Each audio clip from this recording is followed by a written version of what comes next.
Hey guys, tonight we're heading straight into the thick heat of an ancient Egyptian kitchen, where the walls are made of sun-dried mud brick, and the air smells like hot grain and smoky charcoal.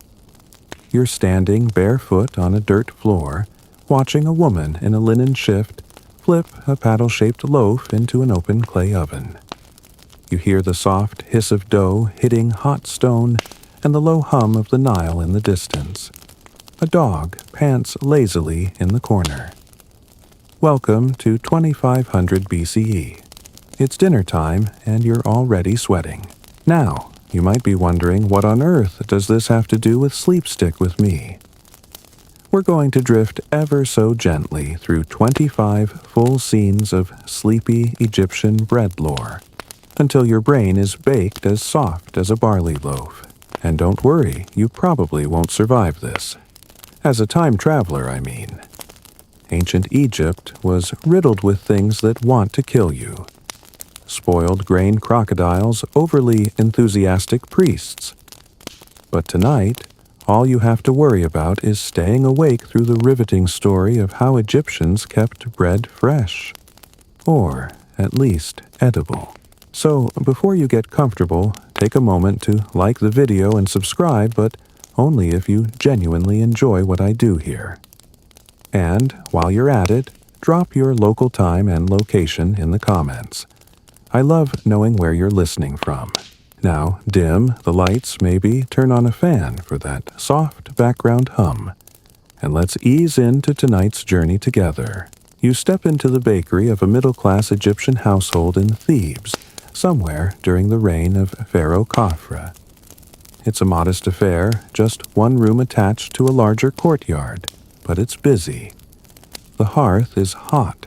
There's a stack of rush baskets filled with coarse ground emmer flour, and two sweaty kids are fanning the flames under a large rounded oven called a tabun. One of them has ash on his face. He doesn't care. The walls are covered in soot and splashes of dough. There's no ventilation, so the air is thicker than a modern smoothie bar during peak banana hour. Everything here operates with a kind of ancient rhythm. Scoop, knead, slap. Bake, repeat. You can almost hear the recipe whispered through generations, except it wasn't written down, of course.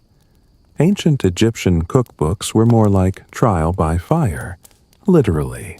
A nearby wooden table, well, more like a plank on mud brick blocks, holds a stack of flatbreads.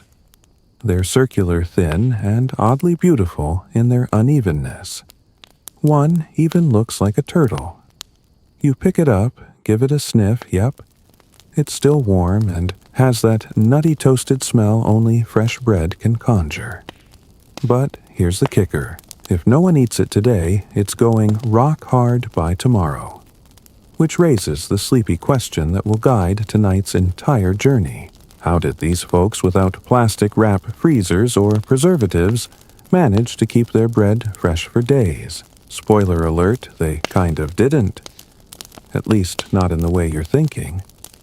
What they did do, however, was develop a combination of architectural, chemical, religious, and, yes, magical solutions to stretch the life of their sacred carbs. There's a slave sorry servant kneeling near a set of storage jars, tucking finished loaves into a cool corner of the room. The jars are wide-bellied, made of unglazed clay, and give off a faint, earthy smell. They weren't just for storing grain or beer. They were a primitive version of your kitchen cabinet. With no refrigeration, cool darkness was the next best thing. That, and sealing the jars with linen and beeswax, or sometimes just slathering on a thick mud plug that would dry hard in the sun. Tupperware, eat your heart out. Historians still argue whether the inner linings of these storage jars were routinely treated with fat or resin to help preserve their contents. Some believe it was a luxury practice limited to temples and elite homes. Others suggest it was as common as sweeping sand out of your sandals. As you shift in the dusty room, your feet brushing crushed grain and charcoal flakes, the woman of the house offers you a taste. She cracks a loaf in half. It doesn't exactly bend, more like snaps, and hands you a piece. It's nutty, chewy, and studded with little grit from the grinding stone. And despite the lack of butter or jam, it's oddly satisfying.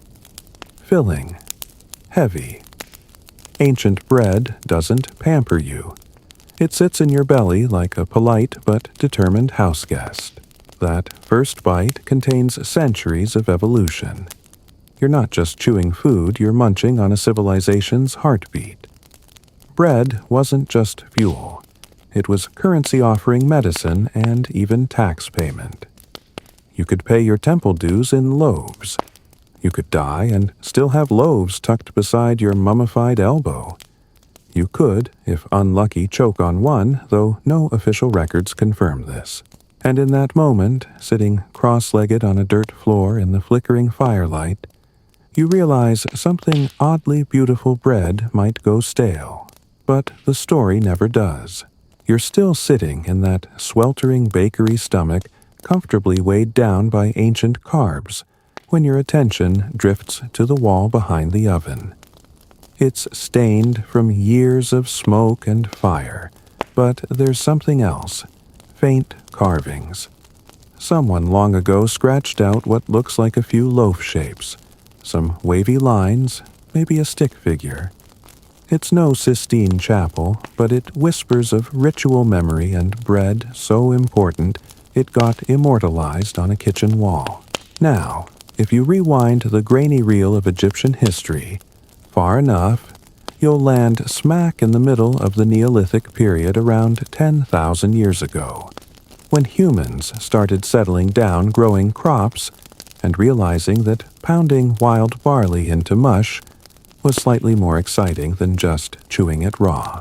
Your mental time machine zooms out to a sun-blasted field. You see a cluster of folks in loincloths carefully gathering wild emmer wheat and barley. No scythes, just stone tools and strong backs. This is where bread was born long before pyramids and embalming fluids. And it probably tasted awful at first, like damp cardboard sprinkled with sand. But hunger does funny things to people. As empires grew, so did bread. By the time of the Old Kingdom, circa 2700 BCE, Egyptians weren't just eating it, they were industrializing it. State-controlled bakeries began popping up like mushrooms after Nile floods, pumping out loaves to feed temple workers, soldiers, and all those poor souls stacking limestone in the midday sun. Imagine clocking into a bakery job at the pyramids. You'd be one of dozens, maybe hundreds of laborers in a sprawling operation overseen by a priest or minor official. Your task: make bread. All day. Every day. Welcome to the ancient food industry where your career path leads exactly nowhere, except maybe an early grave if you inhale too much flour dust. The baking process itself was grueling. Start with emmer, a tough, husky grain that required soaking, pounding, and sieving to separate the edible part. Then you'd grind it using a saddle quern, a flat stone with a rolling, pin-shaped hand stone. After a few hours of this, your hands are blistered, your knees raw, and your flour full of sand and tiny rock shards. Archaeologists have found skulls from this era with the teeth worn down to the roots, thank those stone flakes for turning your daily bread into dental sandpaper. Historians still argue whether this was simply accepted as the cost of nourishment, or if anyone ever tried, say, straining out the grit. Given the sheer number of dental abscesses in ancient skeletons, let's just say, probably not. Back to the kitchen. The dough itself was often made with just flour and water, sometimes with a pinch of salt, sometimes not. Leavening, making the dough rise, was a happy accident, most likely discovered when a bowl of dough was left out too long and puffed up in the heat. You know, like when your leftovers turn into a science experiment. Only in this case, it launched a 3,000-year obsession with bubbly bread.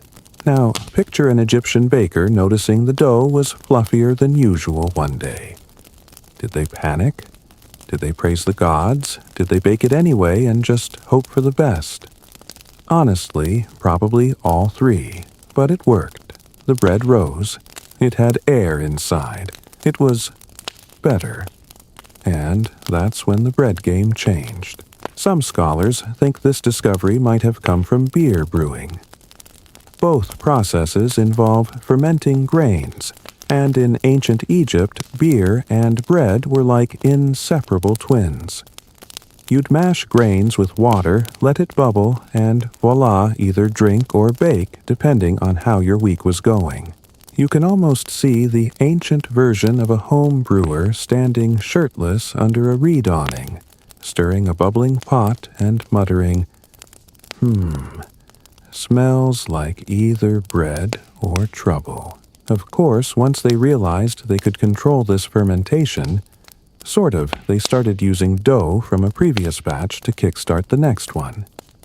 That's your ancient sourdough starter right there. A little clump of living dough handed down like a family heirloom. Except instead of gold, it smelled like feet and flour. And this brings us back to our sleepy question of the night. How does bread stay fresh? Leavened bread, thanks to fermentation, actually did last longer than flat, unleavened loaves. The airy structure trapped moisture more efficiently, and the acids from fermentation helped keep mold at bay for a few days. It wasn't a miracle, but it bought you time, especially if you were smart enough to store it in a sealed jar, or hang it in a breezy spot out of reach of bugs, rats, and grabby children. Still, no matter how fancy, your sourdough starter bread in Egypt had a very short shelf life. That's why families baked every day. Every single day. It was less of a choice and more of a survival strategy. And since bread was also your currency, your tax payment, your temple offering, and your funeral snack. The pressure to get it right was real. Some days you had to ask yourself, do I eat this slightly stale, ash-sprinkled bread? Or risk being haunted by an angry god because I gave him the crumbly, one tough call. You glance back at the bakery hearth. The fire's lower now, the smell of baking fading. One of the kids yawns and curls up on a woven mat, soot smudged on his cheek. Outside, the sun dips below the horizon, casting long shadows across the courtyard. And just like that, you feel it, the heaviness of history. The quiet pride of daily labor. The eternal hum of a civilization that baked its soul into every single loaf. You wake up, or maybe you never fully fell asleep, still seated on that bakery floor, back against a sun-warmed wall.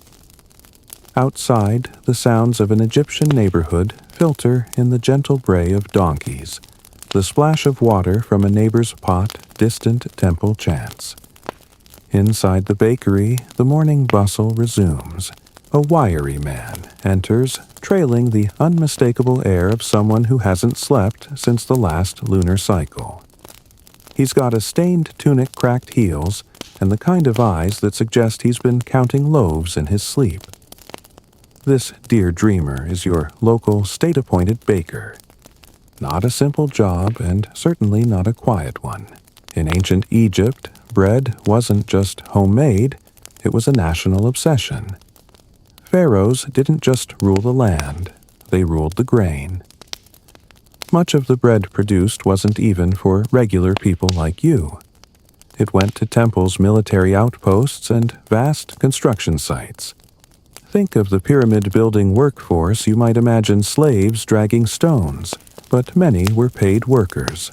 Their wage, bread. Sometimes beer, usually both. Honestly, not the worst benefits package. The state-operated bakeries, like the one you've just bumbled into, functioned with astonishing coordination. Records on papyrus and limestone fragments show inventories of flour, head counts of laborers, and what time the third oven needed to be cleared. It's all very organized, bureaucratically breadish. You can't help but wonder if there were ancient HR complaints loaf 7 was half burnt again. Recommend retraining Khufu. Historians still argue whether all bakers were employed directly by the Temple State complex or if there were private guilds working under contract. Some evidence suggests entrepreneurial families operated side bakeries for markets or festivals. Others insist the government had its floury fingers in everything. The truth, probably both. Egypt loved a monopoly, especially on carbs. You shift your gaze to the corner where a scribe crouches with a chipped tablet. That's right, the bakery has a scribe. Not for Yelp reviews, mind you, but for tallying loaves and flour use. Bread was so important that it required paperwork. And not metaphorical paperwork, actual rock slabs with notches and names like Ranifer 120 loaves for tomb crew number 3 minus 4 for rats. The baker points to a sealed room in the back. You follow him through a low doorway into what could only be described as ancient carb headquarters. Stacked baskets of cooling bread line the walls sorted by type, simple flatbreads, round loaves, and even a few shaped like birds or cattle offerings for rituals or elite tables. The air is warmer here, heavier, and smells like roasted grain and clay. You reach for a loaf. The baker slaps your hand. Some things never change. He gestures to a strange table near the wall. It's made of thick acacia wood and covered with carved symbols. This is the bread mold register. Yup, even the shapes had regulations. Some loaves were circular and puffy, others tapered like fish, and a few bore stamps hieroglyphs indicating their intended recipient religious purpose or batch number. Think of them like bakery QR codes, except, divine. One famous example found in the tomb of a royal steward showed stamped loaves bearing the name of Pharaoh Piaito II. And no, they weren't meant for casual snacking, they were funeral offerings. Still edible after 4,000 years. Not unless you enjoy chewing fossils. Speaking of the divine bread, wasn't just food, it was theology. Temples required daily bread offerings to feed their statues of gods. Technically, the statues didn't eat, but it's the thought that counts. Priests would place fresh loaves on altars, leave them for a few hours, then cart them off to feast upon themselves. Recycling ancient Egypt style. Bless the bread. Rotate the bread, eat the bread. Divine leftovers. Now, you might think if these guys were so spiritual, did they have a god of baking close? While no single deity ruled over bakeries, several gods took a strong interest in grain. Osiris, the god of agriculture and the afterlife, was closely linked with crops and rebirth. Every time a seed sprouted, that was Osiris doing his thing, which, incidentally, makes every loaf of bread a tiny religious ceremony in his honor. A chewy, crumbly sermon. The baker lights a small oil lamp on the register table. Its flickering glow dances across the stamped bread molds. He pulls out one clay roughly shaped with a stamp reading something like, "Property of the House of Life." That means it came from a temple school. The bread wasn't just nourishment, it was curriculum. And then there's the bureaucracy. You see, the Egyptians loved order. The annual Nile floods were unpredictable, so everything else had to be predictable. That meant bakeries operated on rigid schedules, measured portions delivery times, even guard rotations. Yes, some loaves were valuable enough to warrant armed protection. Imagine stealing a loaf of temple bread and getting chased down by a spear-wielding accountant in linen robes. Sometimes, high-ranking officials received salary loaves as part of their compensation. Not cash, not jewels, just really good bread. Thick, fluffy, sometimes sweetened with dates, or topped with sesame. Can you imagine getting promoted, and your bonus is 3 fig loaves and a slightly smaller grinding stone? But bread also served darker purposes. In famine years, the state-controlled bread supply became a weapon. Those loyal to the crown ate. The rest, not so much. Records from drought periods suggest rationing became brutally efficient. Scribes tallied who got what, and bakeries turned into gatekeepers of survival.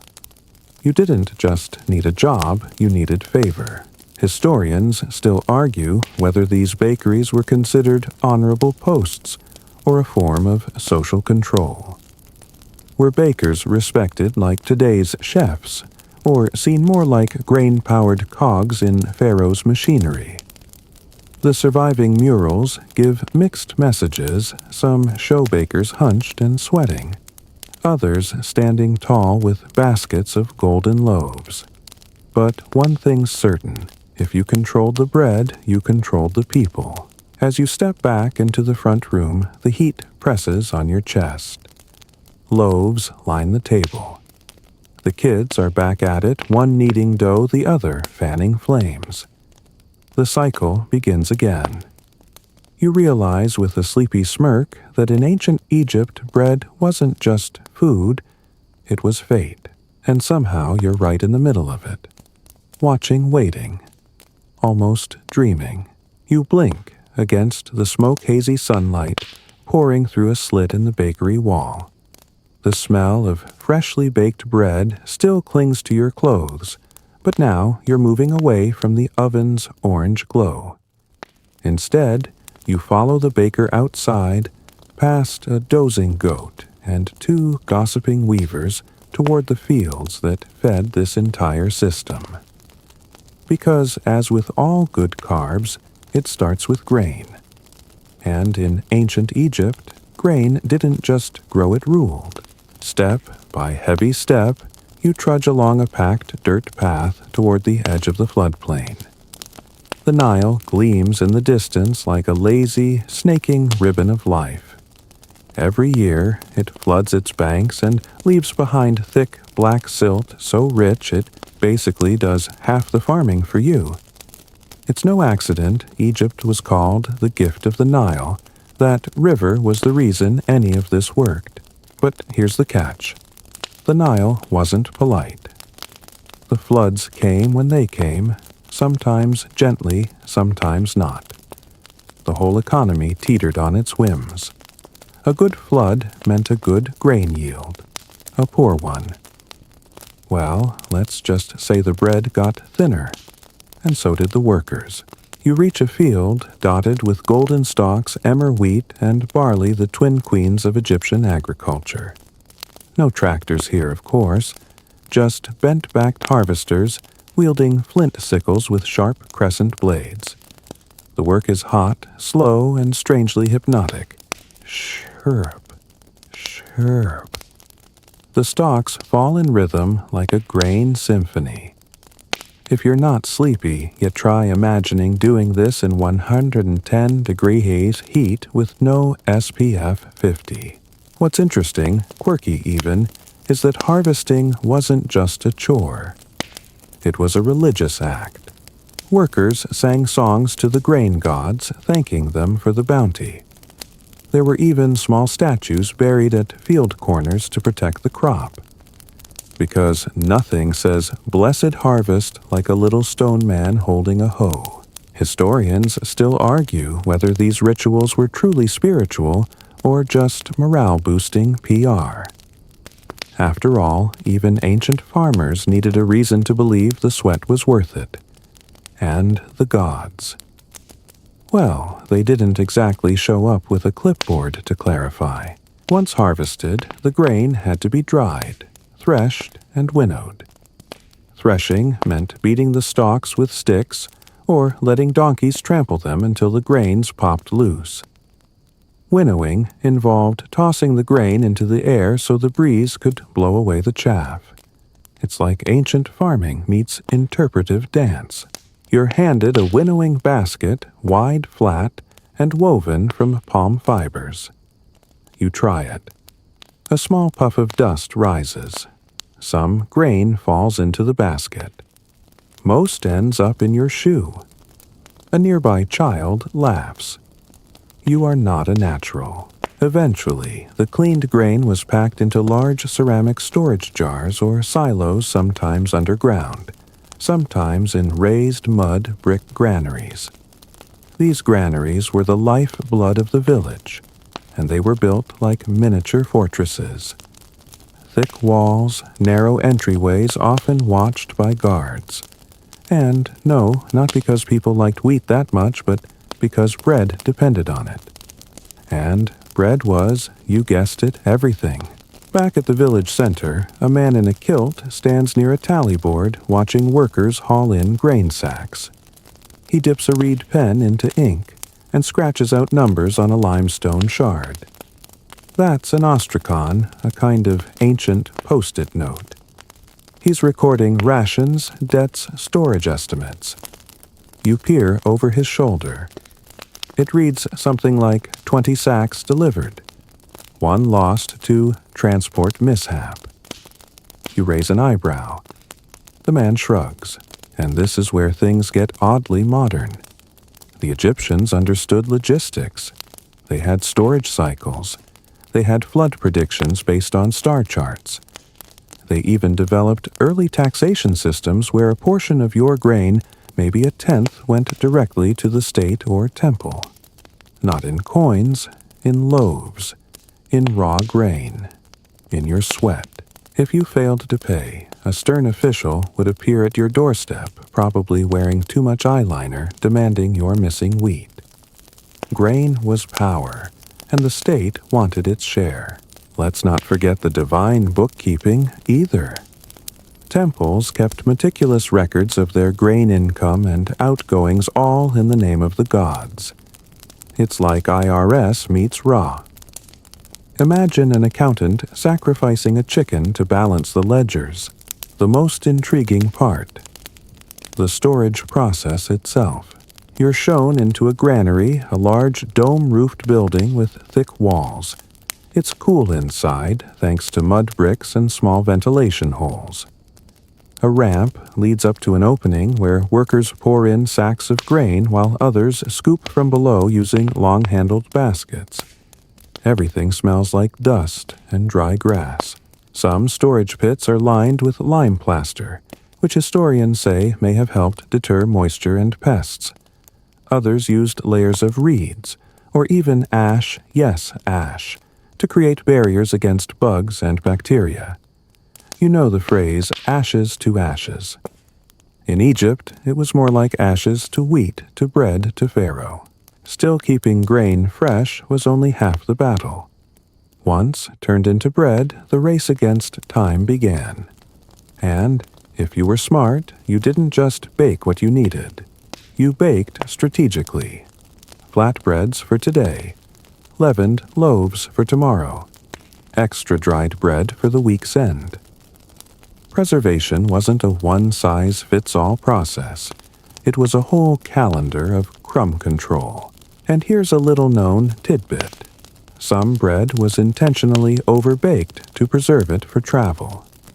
These loaves were dry, nearly rock-hard, and perfect for long journeys.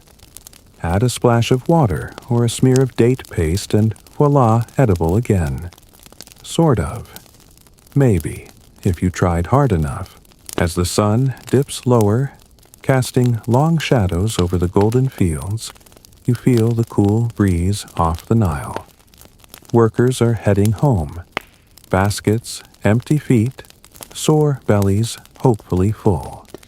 And behind them, the granaries, silent, solid, sacred stand watch over Egypt's real treasure.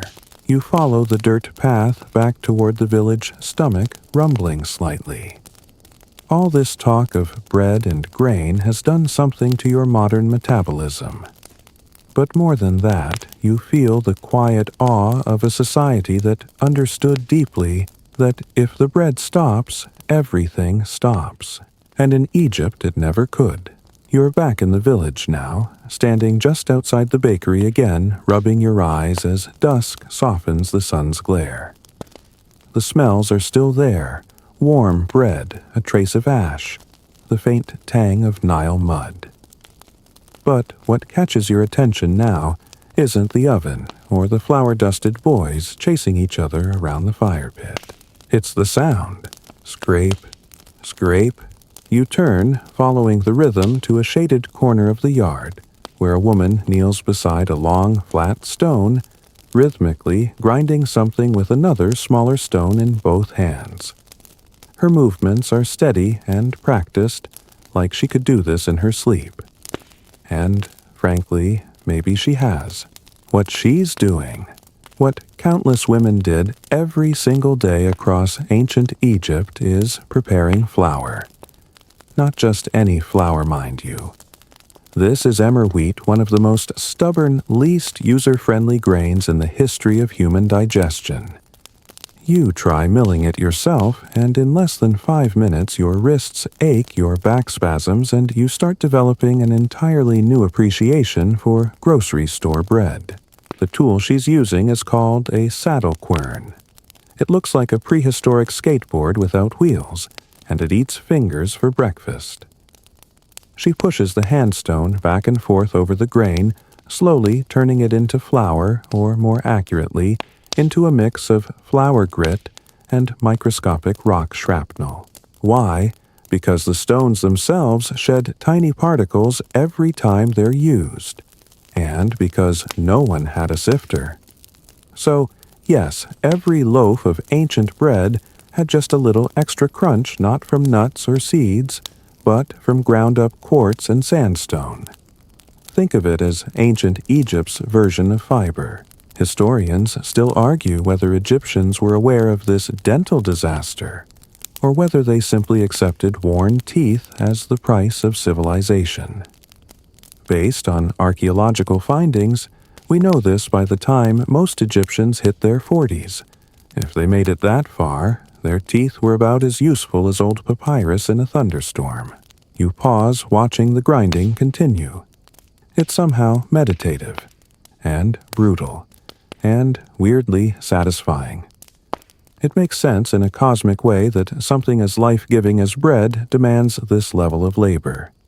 Each loaf wasn't just food, it was ground by hand, shaped by sweat, and baked by fire, daily. And speaking of sweat, the woman isn't working alone. Her daughter joins her, pouring a new heap of soaked grain onto the stone. Soaking helped loosen the hulls from Emmer's grain heads, which were tightly packed and stubbornly resistant to threshing. Honestly, whoever decided Emmer was a good idea deserves a sharply worded letter. But Emmer wasn't chosen for its convenience. It was chosen for its hardiness. It thrived in Egypt's climate, resisted pests better than other grains, and had a long shelf life in raw form. Once processed, well, that's where things got complicated. You glance at the small ceramic bowl beside them. It's filled with a wet paste dough or something close. They're adding water, slowly mixing with their hands. No spoons, no measuring cups, just generations of muscle memory. You see them pat it, smell it even, listen to it, waiting for the sticky sounds of just right hydration. And now, a quirky tidbit in some wealthier households, especially near temples or administrative centers, servants or workers would chew grain before baking it. Why not as a snack, though? Let's be honest, they probably did. The act of chewing released enzymes that kick-started fermentation. Some historians think this might have been one of the earliest methods of developing a sour starter. Others suggest it's complete nonsense and just an excuse to explain weird papyrus notes that mention mouth-wheat. Either way, there's no dental plan. You try not to overthink that as the girl rolls a lump of dough between her hands and plops it onto a flat tray. It's crude, thick, and beautiful. Nothing fancy. No sprinkles or Instagram filters. Just survival shaped into a circle. As more dough forms, they move to the oven, an upright clay structure that looks like an upside-down beehive. This is the taban, one of Egypt's greatest contributions to global baking. Heated by stuffing burning wood or dung inside the walls, retained heat for hours. Loaves were slapped directly onto the inside, clinging like doughy geckos, until browned and puffed. Once baked, the loaves were placed on reed mats or cooled in baskets, often with cloth over the top to keep flies away. Some were eaten immediately. Others went to storage or to priests, or were carted off to the dead. That's right, some bread was made just for tombs. You can almost picture the baker sighing as he hands over a perfectly browned loaf, muttering, "This one's for Akhenaten." Again. Tomb bread didn't need to taste good. It just had to last. And it did so well, in fact, that archaeologists are still finding these loaves today. Hard, dark, and miraculously intact. Like the Twinkies of antiquity. Now, back in the kitchen, the next batch is being shaped. One of the loaves has a carved pattern on top, zigzags pressed in with a wooden comb. This wasn't just for show. Some marks indicated the type of bread who it was for, or how it was to be used. If you saw a loaf with the symbol for Ra, you knew not to sneak a bite. Sun gods are famously temperamental. You watch as a batch of smaller loaves is moved into a nearby cool room. The storage area is modest, just a nook with shaded shelves and tightly lidded jars. But it's here that some of the preservation magic happens. Loaves are wrapped in linen, or occasionally stored alongside herbs believed to keep mold at bay. Mint thyme, even crushed juniper, early forms of food science mixed with a generous dose of superstition. Some loaves were dusted with fine ash to keep moisture out, which sounds ridiculous until you realize we do the same thing today with certain aged cheeses. Historians still argue whether these methods truly extended freshness or just made the bread taste less like old sandals. Either way, the Egyptians believed in them enough to repeat them for centuries. You glance at the door. Night has fallen. The smell of cooling bread fills the air. Somewhere nearby, a flute plays a slow, haunting tune. And here, surrounded by the scratch of grinding stones and the crackle of dying embers, you feel the weight of effort that went into every loaf. Each bite was hard-won, each crumb sacred. And maybe, just maybe the grind was the point all along. You stretch your legs, now stiff from crouching too long near the grinding stones, and follow the fading music outside the courtyard. The village is quieter now. Children tucked in, goats sleepy-eyed a few embers, glowing under clay pots. The bakery has done its duty for the day, and even the relentless hiss of baking has faded to a cozy silence. But don't get too comfortable, because tonight we're diving into what might be the most delicious accident in history-leavened bread. You make your way to a modest shrine just beyond the edge of the homes. Not a temple, exactly, more like a little spiritual outpost built from mud, brick, and faith. Here, under a canopy of woven reeds, is where the magic happens. Or, more accurately, the bubbling, gassy miracle of fermentation. Let's get this out of the way. No one in ancient Egypt woke up one day and said, "Let's invent sourdough." That would have required knowing what yeast was, and nobody had microscopes or patience for that. What likely happened instead was far more relatable. Someone got distracted. You picture it a bowl of dough left out overnight. The next morning, instead of a limp, lifeless lump, it's risen. Puffy, a little jiggly, smells funky. But good funky, earthy, like warm beer and possibility. Do they throw it out? Of course not. This is ancient Egypt. Food takes hours to prepare. You bake it anyway and hope Ra approves. The result? A fluffier, airier loaf that's easier to chew, easier to store. And here's the kicker, less prone to immediate mold.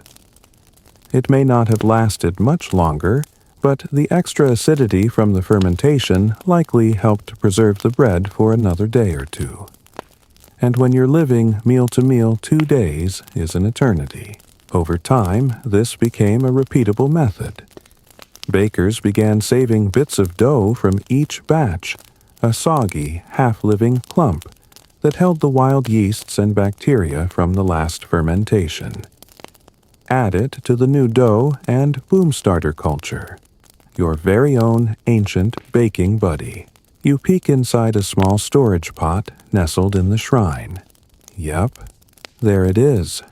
Gray, sticky, slightly bubbling dough covered loosely with a cloth and the unmistakable smell of socks. But good socks. Yeasty socks.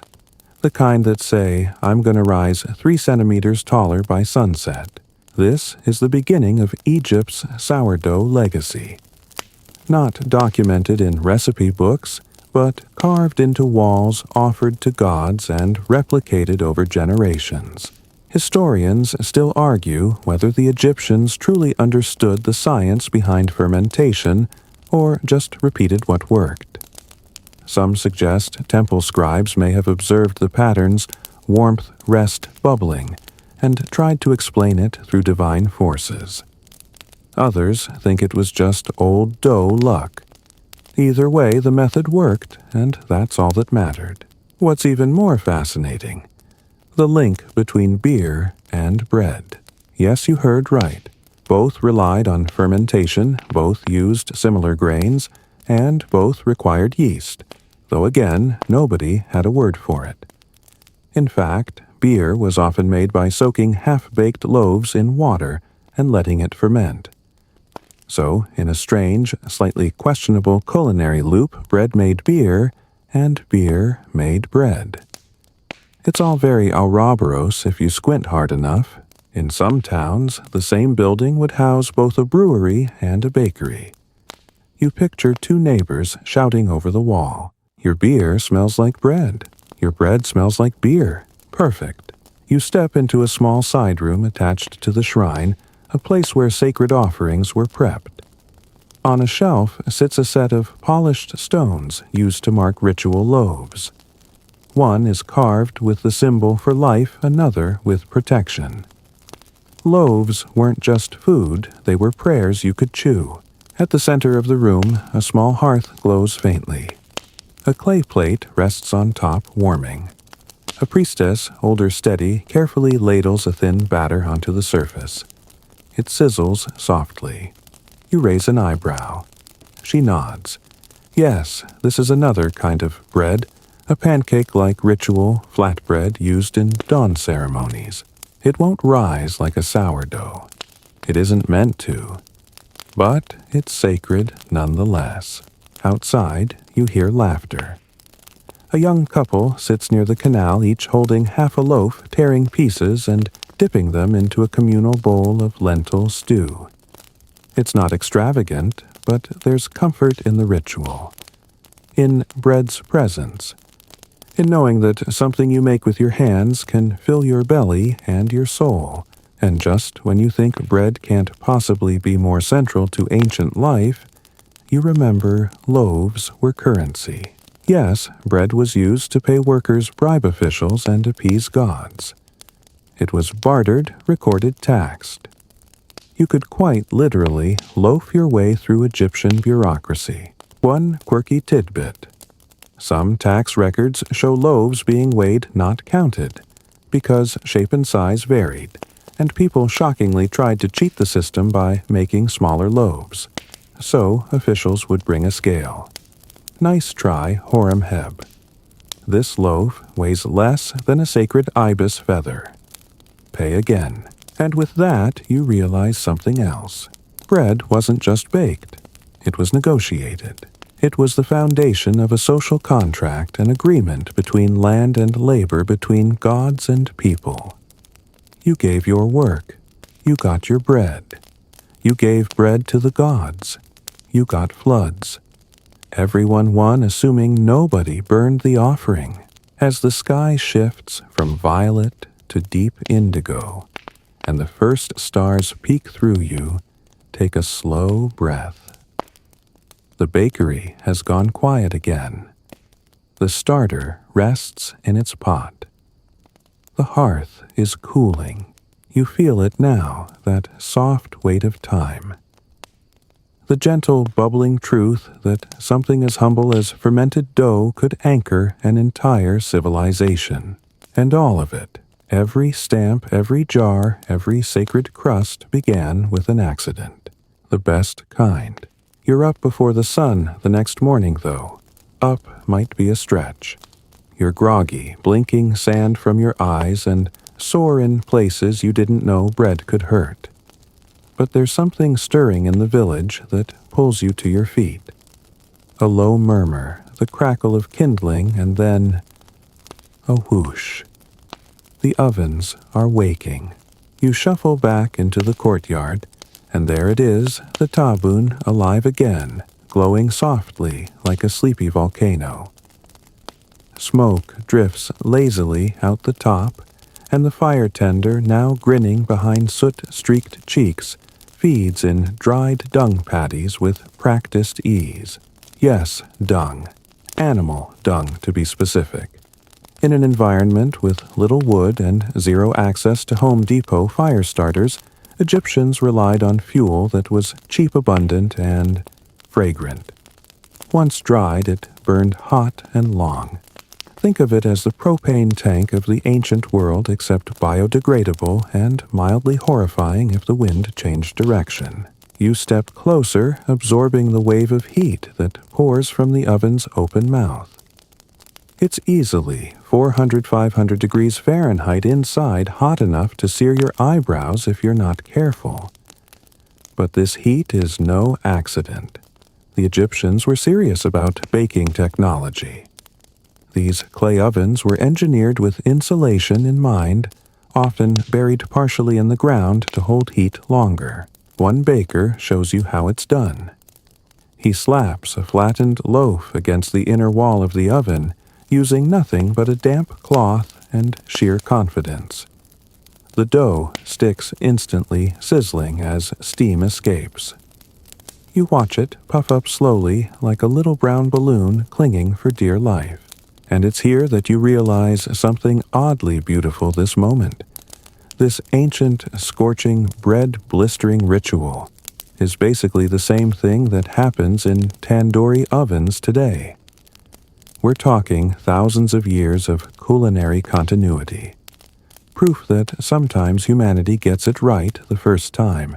But ovens weren't all created equal. Across different regions of Egypt, archaeologists have found a variety of baking structures. Some tabuns were freestanding domes, others sunken pits with hot stones, and some used in grand temples were massive, rectangular constructions that could bake hundreds of loaves at once. Industrial-scale baking. Oh yes, pharaohs didn't survive on 2 muffins and a hope. Historians still argue whether these mega ovens were managed by government workers or temple staff. Some say elite homes had private bakers on site ready to deliver piping hot loaves at the wave of a hand fan. Others believe even the rich sometimes visited communal bakeries just like everyone else. Because, hey, fresh bread waits for no one, not even royalty. And here's a quirky tidbit to chew on: some ovens were portable. Not in the modern sense of fold up and take to a picnic, but small enough to be moved between sites. Evidence suggests these might have been used by traveling workers, soldiers, or during festivals. Imagine hauling your clay oven to a party, firing it up and slapping down some dough while the priest chants and the donkeys judge your technique. But baking wasn't just about heat, it was about timing. The best bakers knew how to read the fire. Listen to the bread, smell the crusts. There were no timers, no thermometers, just instinct, and a lifetime of smoke-filled mornings. You try listening, but all you hear is the sound of your stomach growling. A boy hands you a fresh loaf straight from the oven, a small round disc blistered on one side, soft on the other. You tear it open. Steam curls upward. The smell is incredible, nutty, slightly sweet and smoky in a way that no electric oven could replicate.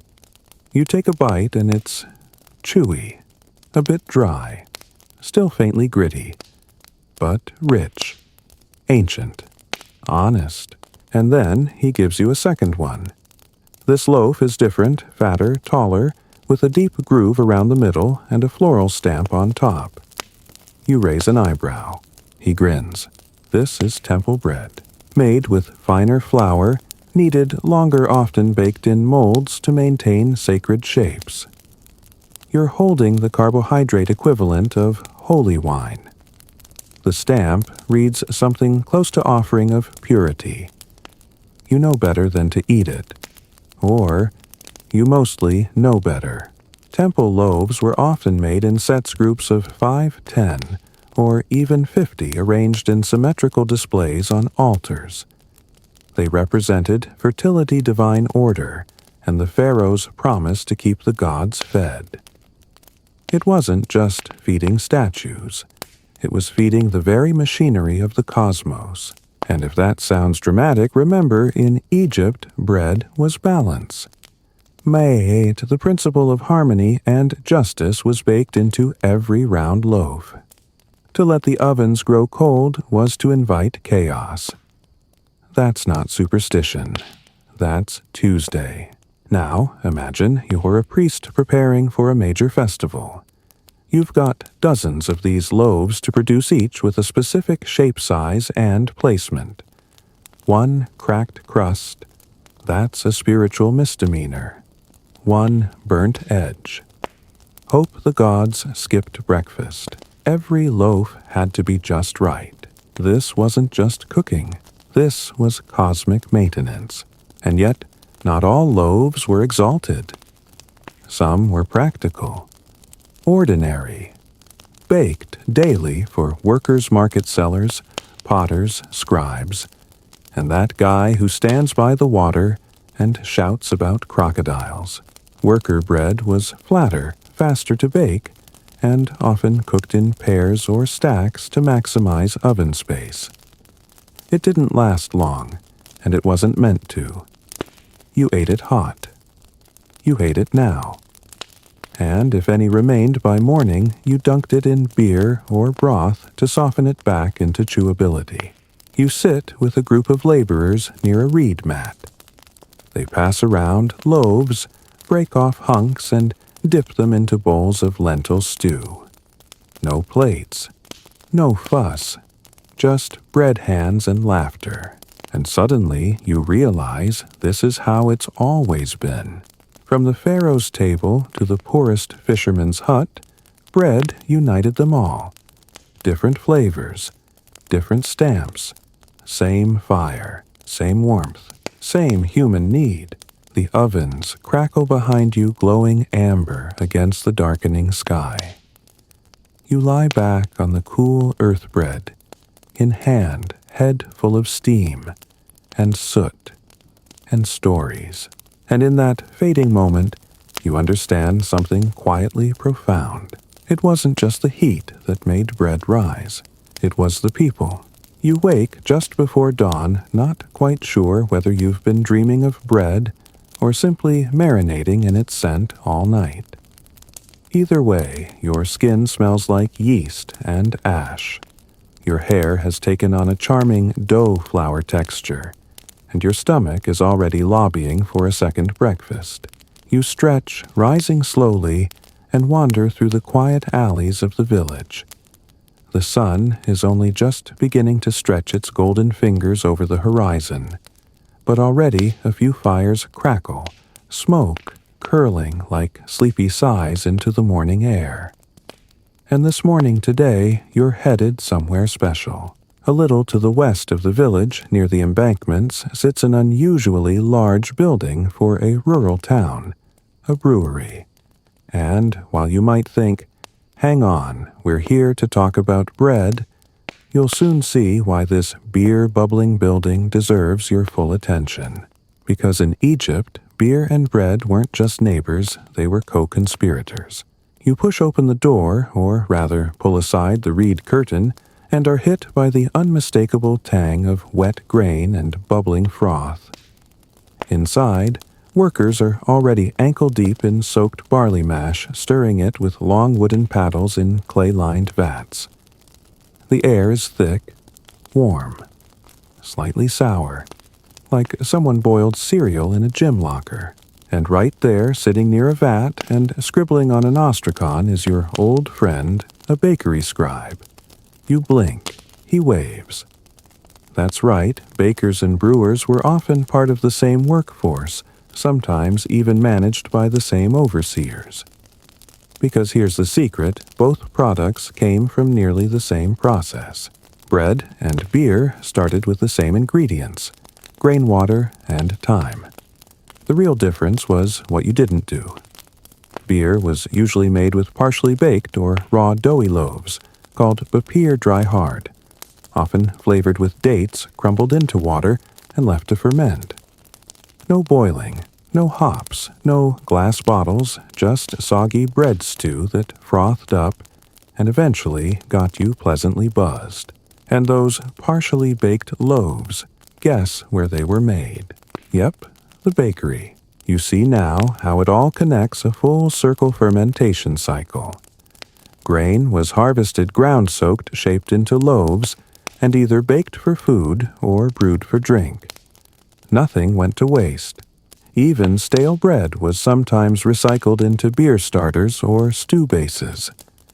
In a world without refrigerators, creativity was survival. Historians still argue whether beer was more important than bread, or simply the fizzier cousin. Some temple records suggest beer rations were larger than bread rations for laborers, perhaps because beer offered calories hydration and a tiny mental vacation from pyramid construction. Bread filled your stomach. Beer filled your afternoon. And then there's this quirky tidbit, beer-bread hybrids were sometimes offered to the gods. That's right. Loaves soaked in beer, or shaped like beer jugs, were part of temple rituals, especially during harvest festivals. Because nothing says thank you, Ra, like a yeasty carbohydrate sponge shaped like a pint. You watch as the brewers ladle the bubbling liquid into tall, slender jars. They're sealed with reed stoppers and carried to nearby homes, temples, or taverns. Some are added to religious offerings, others just for breakfast. Yes, breakfast. In Egypt, the morning meal often consisted of flatbread and a mug of low-alcohol beer. It wasn't party fuel, it was hydration with a hint of buzz. Think of it as the ancient version of a kombucha and a bagel. Except neither was optional, and both were essential. You follow a young woman out of the brewery, a jar balanced on her hip, and trail her to a small home. She pours the beer into a wide clay bowl for her family, breaking a flat loaf into quarters and placing it beside the dish. Children gather. A few elders join. One of them closes his eyes, dips his bread into the beer, and chews thoughtfully, as if tasting not just flavor, but memory. And suddenly you get it. This wasn't just fuel. It was familiarity. Bread and beer weren't luxuries. They were certainty in a world ruled by floods, sandstorms, and temperamental gods. A loaf in the hand was worth 10 in the granary, and a mug of beer was worth another hour of labor under the blazing sun. Back in the village square, two older women sit under a shaded portico gossiping while shaping loaves. One tells a story about a priest who once fell asleep face down in his offering tray. The other laughs so hard she drops her dough. You laugh too, mostly out of social obligation. One of them beckons you closer. She holds up a small golden loaf, sweet-smelling, filled with raisins or perhaps dates. For the festival, she says in a slow, creaky voice. Festival bread. A rare treat. Made with honey fruits, sometimes even spices if you were lucky or rich. These loaves were often offered to deities, but sometimes, just sometimes, the bakers snuck one home. Because who doesn't want dessert after a week of chewing brick-textured rations? The woman presses it into your hands. It's warm, lighter than you expect. You tear it open and inhale a whiff of sugar smoke and ancient joy. And it's here, sitting cross-legged on the cool earth, half a sweet loaf in hand, that you notice something peculiar. The bread doesn't smell stale. It was baked the day before, maybe longer, yet it still carries the breath of the oven. Why? Maybe it's the high sugar content. Maybe it was wrapped just right. Maybe it's dumb luck. But it's still soft, still fragrant, still fresh. You take another bite, and you realize freshness isn't just a science. It's also context. It's expectation. It's how you store it, how you shape it, how you pass it between generations. The sun climbs higher now, casting golden light on rooftops and riverbanks. Children are running again. Ovens are humming. Bread is rising. And so are you full warm and just the tiniest bit fermented. By the time you've shaken off the mellow buzz of that breakfast beer, the village is alive again. Bakers shouting over ovens, scribes scratching tallies, goats expressing opinions nobody asked for. And you ever the curious wanderer are now pulled in a new direction, toward a sour-smelling little room behind the temple. No one stops you. The priests are too busy preparing midday offerings, and a group of young initiates are scrubbing something viscous from the altar floor with bundles of papyrus reeds. You pass them and duck into a side chamber, cool, dark, and stacked high with baskets of dough, but not normal dough. This is starter. Fermented globs of spongy material sealed in pots wrapped in linen and labeled with strange markings. You step carefully, noting the faint hiss and burp of wild yeasts at work. The air is alive with tiny organisms you can't see, but your nose certainly can. You're standing in the closest thing ancient Egypt had to a microbiological laboratory. This is where temple bakers kept their most treasured possession the living starter cultures passed from generation to generation. These weren't just practical, they were sacred. Each culture had a name, a history, sometimes even a tiny offering dish beside its jar. Because if the gods got angry at your leavening, things went flat in every sense of the word. You open one jar slightly, just a peek. A sour, winey aroma wafts out. The culture bubbles sluggishly as if it's yawning. This one's clearly been sleeping. Still usable, though. And therein lies the Beauty Wild sourdough starter, when cared for, could last for decades. Some scholars believe ancient Egypt's temple bakeries may have kept these starters alive for centuries, refreshed daily, fed with flour and water like pets. And, just like a pet if you forgot to feed it, well, it died. Or worse, it went rogue. Historians still argue whether any actual starter strains have survived in tombs. A few archaeologists claim to have revived ancient dough from sealed pots. Others insist these are modern fantasies baked with a sprinkle of wishful thinking. Either way, it's a nice thought eating a loaf with a yeast strain older than your entire family tree. But here's where things get weirder. Some temple starters weren't made with flour alone. You spot a jar labeled with a faded symbol that could be translated as blessed barley honey blend. The priests here experimented. Honey was known to inhibit mold and bacteria. Sometimes they added fig paste dates or even a few drops of sacred wine to feed the cultures. Not scientifically ideal, but very spiritually on brand. And now, a quirky little tidbit for your sleepy brain in some medical papyrus sourdough was listed as an ingredient in wound treatments. That's right, your loaf starter was considered both delicious and medicinal.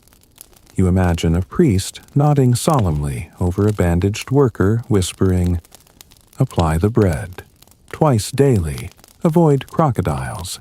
From this doughy sanctum, the leavening was portioned out daily, some for the workers, some for offerings, and some for special loaves baked for the sick. These were often small dents and packed with whatever grain was freshest that season. Occasionally, even beans. Bread as medicine. Bread as hope. You hear footsteps now. A priest enters, silently nods, and begins whispering a prayer as he feeds a new batch of flour into one of the oldest jars. You stand back. This is ritual baking. A moment half religious, half biochemical. A reverent feeding of living culture. You've seen people treat sourdough starters with love. But this is love and fear. The gods are always watching. Later, outside the temple, you find yourself meandering through a small market square. Here, the bread gets rowdier. Colorful, too. Baskets overflow with golden loaves, some sprinkled with sesame, others darkened with dates. A vendor holds up a loaf shaped like a crocodile and yells, "Protect your home from Sobek." Another has made tiny sun-disk pastries with jam-like fig paste. Bread for gods. Bread for festivals. Bread for fun. You buy one shaped like a cow. It's chewy, oddly adorable, and dusted with what might be cinnamon, or possibly just sand. Either way, it's crunchy. And then someone elbows you and points down the alley. There beside the brewer's stall sits a man under a linen canopy. Before him, a flat tray of bread, so pale, so compact it looks like it was baked in self-defense. This is the emergency bread the vendor says. For travel. For war. For tombs. This is where freshness meets its ultimate enemy, time. These loaves, called pisen by some translations, were baked to last for weeks. No fluff, no frills, just grain water, maybe salt, and the scorching heat of a low, slow bake that sucked every drop of moisture out. They were hard, they were dry, and they lasted. You imagine biting into one and cracking a molar, but hey, it beat starvation in the desert. Egyptian soldiers carried these loaves into battle. Messengers packed them for long journeys. Tombs were filled with them in neat rows like eternal rations for the afterlife. Pharaohs didn't want to starve in eternity after all. So how'd they keep these loaves from spoiling? It was a game of dehydration and sealing. The bread was baked hard and slow, then cooled, and sometimes sealed in linen or clay pots. The goal wasn't softness, it was survival. These loaves could outlast a season. Maybe two. If mold showed up, you scraped it off. Or didn't. That was your call. Historians still debate whether these were ever actually pleasant to eat, or just functional. Did people eat them happily or grudgingly while daydreaming of warm temple loaves? There's no diary to tell us, just jars, and crumbs, and broken teeth. And so you sit again under the vendor's canopy, holding a dry survival loaf in one hand, the sweet cow-shaped one in the other. One is for joy, the other is for just in case. And somehow both are sacred. You've now munched your way through sweet festival bread, and chipped a tooth on what can only be described as Pharaoh-grade survival rations. As you wipe the crumbs from your tunic and stand, you find your path taking you toward the river, toward the heart of preservation in all its clay-sealed glory. Because if you've learned anything so far, it's this baking bread is only half the battle, keeping it from turning into a moldy, ant-infested doorstop. That's the real challenge. You follow a pair of workers down a shaded path to a nearby granary complex. Unlike the ones used for grain alone, this facility has a different smell. Yeasty, dusty, and slightly sour. Bread storage. Not glamorous, but vital. They nod at you and push open a heavy wooden door. The room inside is dark, windowless, and surprisingly cool. Rows of shelves line the walls, each loaded with baskets, linen-wrapped bundles, and sealed jars. Welcome to the bread vault. This is how Egyptians stored their sacred carbs clay jars, woven baskets and linen wraps soaked in beeswax or resin. Some jars were tightly lidded and even sealed with mud plugs. Think of them as ancient Tupperware. Others were buried halfway in the ground to keep the temperature stable. Low-tech, but remarkably effective. One worker pulls a loaf from a jar and cracks it open. It's dense, dry, but still edible. You chew slowly, gritty chewy, but not sour. It's been in there a few days, maybe a week, and you realize this isn't just preservation. It's preparation. Families didn't bake daily by choice. They baked ahead, stored smartly, and prayed the bread held long enough to skip a baking day here and there. Especially in households where women juggled milling laundry childcare and pleasing both the gods and the mother-in-law. And pests? Oh, the pests. You notice fine lines of ash along the base of the shelves. One of the oldest Egyptian storage hacks, ash barriers. Insects hated it. It clung to them, suffocated them, and left your loaves relatively unnibbled. Some households even layered their storage jars, bread, layer of sand, layer of ash, another bread. Like the world's saddest parfait. Historians still argue whether these pest-proofing strategies were used universally or were a privilege of wealthier families and temple storerooms. Archaeological evidence shows both extremes: tombs with meticulously sealed jars, and poorer homes, where moldy loaves were probably more common than unbroken windows. But there's another trick up Egypt's linen sleeve smoke. In some homes, loaves were stored near low-burning fires, or even slightly smoked before storage. Not to flavor them, though that did happen, but to dry them more thoroughly and keep mold at bay. Smoke, after all, repels bugs, dries out moisture, and adds just a hint of ancient grill night to every bite.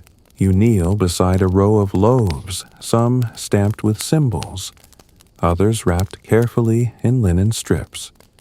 One smells faintly of myrrh. Another has been brushed with what looks like... Is that oil? Indeed. Some loaves were oiled before storage, not for taste, but for sealing out air. A thin coat of olive oil, animal fat, or even honey could act as a primitive preservative. The loaves would last longer, taste richer, and keep softer centers. But not all oils were created equal. In the corner, a jar marked with a faded glyph is opened. Inside, a dense, sweet-smelling loaf glistening slightly. A worker scoops some of the top layer with his fingers and spreads it on a flatbread. You realize you're looking at an early version of preserved bread paste, possibly mashed dried dates, honey, and wheat. Is it a spread? Is it a pudding? Who knows? But it keeps, and it's delicious. And here comes your quirky tidbit. There's evidence that in certain temples bread was used to store other things. Like what you ask. Try incense pellets. Yep.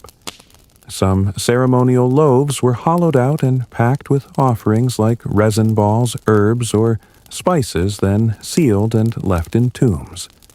A multi-sensory sacrifice. Food, scent, texture, all in one crusty package. You're guided into another chamber. Cooler still thanks to thick walls and stone floors. This one's clearly for long-term storage. The loaves here are older, some even date-marked, using painted symbols. You run a finger along one, a tiny falcon, wings outstretched marking it for the month of Akhet. The worker shrugs. Still good, he says, tapping the crust like it owes him money. He opens one of the larger jars, breaking the dried mud seal. Inside, a stack of loaves wrapped in cloth. And this is the surprising part, buried in dried herbs. Mint. Thyme. A whiff of something like marjoram. It's as if someone mummified the bread. Historians still debate whether these herbs had real antimicrobial effects or if they were simply spiritual. Some records suggest certain herbs were believed to calm the gods. Others were clearly just the best bug repellents they had. Either way, it's clever. You're handed a small flat loaf from one of the herb jars. It's surprisingly soft inside. A few flecks of green still cling to the cloth wrapping. You nibble the corner. It tastes ancient, and yet somehow familiar. Warm, earthy, a little smoky. Like something your great-grandmother might have wrapped in a tea towel and left on the stove. And here, surrounded by jars, baskets, ash lines, and linen ghosts, you understand. Freshness wasn't just about flavor. It was about faith. You didn't store bread because you liked stale loaves. You stored it because you had to. Because floods might not come. Because your flour could run out. Because the priest down the street might need an offering at midnight. Because life in all its grainy glory was unpredictable. But bread was constant. You step out of the granary into a blinding wave of sunlight. The brightness hits your eyes like a slap from Ra himself, and the dry air wraps around you like a fresh linen shroud straight from the laundry basket of the gods. You blink, adjust, and notice something immediately. The bread's gone. Not all of it, of course, but the bustling stalls, the teetering baskets in courtyards, the air once thick with flour and fire. Quiet now. Loaves have been packed, traded, eaten, or, most interestingly, sealed away. Because now it's time for you to visit something sacred, something storied. You're headed to a tomb, not just any tomb. A noble's tomb. Someone important enough to warrant bread for the afterlife, but not so royal as to be guarded by 100 bronze-laced priests and angry baboons. This one's open to the curious, and today, that curious person is you. The path winds uphill away from the river, past sun-scorched cliffs and a few grazing goats. It's hot. Your sandals are filled with sand, and you're seriously considering trading your next reincarnation for an iced beverage. But then the tomb appears carved into the limestone rock, marked by faint hieroglyphs, the doorway still flanked by faded guardian figures. A guide, grizzled, dust-covered, likely named something like Menki, waves you inside. And there it is, bread, loaves, dozens of them, laid out in a recessed chamber, some in reed baskets, others on carved offering tables. A few still wrapped in linen, others sitting exposed, darkened with age, but shockingly intact. This bread is over 3,000 years old, and somehow it's still recognizable. It's hard as stone, dark, cracked. Some look like donuts, others like fat discs stamped with now unreadable glyphs. A few have a faint sheen, possibly from oils or resins used to preserve them. Most are shrouded in silence. You kneel beside a basket, marveling at the detail. These weren't afterthoughts. They were crafted specifically for burial, baked to endure the passage of centuries. Not just symbolic food, but engineered eternity. Historians still argue whether these were real loaves meant to be eaten in the afterlife, or dummy loaves made from mud and straw, purely ceremonial. Some tombs have both. A sort of spiritual insurance policy, one for the soul to enjoy, and one for the gods to admire. One particularly peculiar loaf has tiny ridges molded into it, almost like fingers. You pause. Is this a hand-shaped loaf? Indeed, some funerary loaves were crafted to resemble body parts. Why possibly symbolic nourishment? Possibly ritual magic. Possibly because someone in 1450 BCE had a very specific sense of humor. And then there's the mold. Yes, mold. On one of the loaves, cracked open by time or tomb robbers long gone, you spot the telltale fuzz of ancient fungal bloom. A dusty, gray-green halo clings to the inner surface. It's not active anymore, just a shadow. But still, it makes your spine tingle. Mold in ancient Egypt wasn't necessarily a bad thing. In fact, some forms of mold were believed to have healing properties. Certain scrolls mention moldy bread being applied to infected wounds long before antibiotics were a thing. These people might have been stumbling onto something medically real. Historians still debate whether this was actual science or just one of those. Try it and see situations that happened to work occasionally. Either way, the logic was clear mold might hurt your taste buds, but it could also help your toe buds if they were turning green. But this particular tomb wasn't just a pantry. It was a theater of cosmic continuity. Every loaf here told a story. This one round sweetened with honey symbolized fertility. That one flat and stamped was for Ma'at, goddess of balance. Another baked in the shape of a cow's udder honored Hathor. You realize every shape had meaning. And yes, they took this seriously. Temples and tomb workers had specific instructions for the types of bread to use in burial rituals. Some texts outline exact measurements, flour types, baking durations. It wasn't just bring any old crust, it was art. It was ritual protocol. One slightly wild fringe theory even suggests that certain loaves were musically associated. That is, their baking was timed to chants or rhythmic prayers. Imagine baking a loaf while your friend bangs a drum and chants, "Rise, O barley swell, O wheat." Is it true? Hard to say. But you'd believe anything in this echoing golden chamber. As you move deeper into the tomb, you reach a wall of paintings. And guess what's featured front and center? Bread. A scene of preparation, women grinding grain, kneading dough, tending ovens.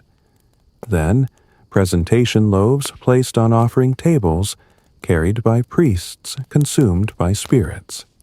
Even in painted eternity, bread took center stage. The guide grins, tapping one of the figures. This one, he says, was a baker in life. The tomb owner had his favorite baker buried nearby so he wouldn't be without good bread. You blink. The baker got tomb access. Yes. And honestly, deservedly so. In ancient Egypt, bakers weren't just kitchen staff, they were lifeline engineers. They nourished the body, appeased the gods, and helped ensure a decent afterlife. You step back into the sunlight, head spinning with crusty epiphanies. The wind kicks up dust, and your guide hands you a chunk of dried bread from his pouch. For the road, he says. You bite. It's dry, but not dead. And maybe, just maybe, that's the point. You're back above ground, now brushing tomb dust from your arms. Your mind still stuck somewhere between stale loaves and spiritual logistics. The sun is high. Your feet ache, and yet something pulls you onward. Some lingering, slightly obsessive need to understand how ancient Egyptians kept fighting the one enemy even their gods couldn't stop. Time. You follow the curve of a crumbling limestone path toward a quieter part of town where the ovens are cold, the granaries sealed, and the air holds its breath. A quiet courtyard opens before you, shaded by palm branches and flanked by walls etched with faint glyphs. It's here that you find something unexpected.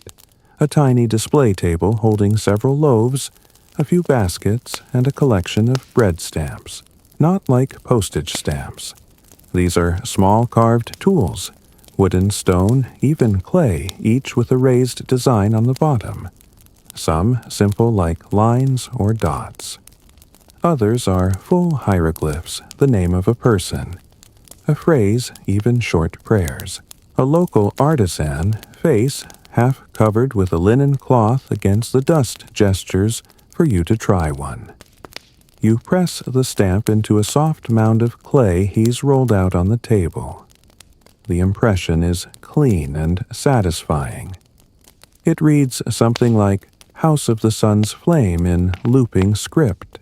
He nods, then points to a loaf beside it, round, dense, with that exact phrase baked into its crust. You're looking at an ancient branding strategy.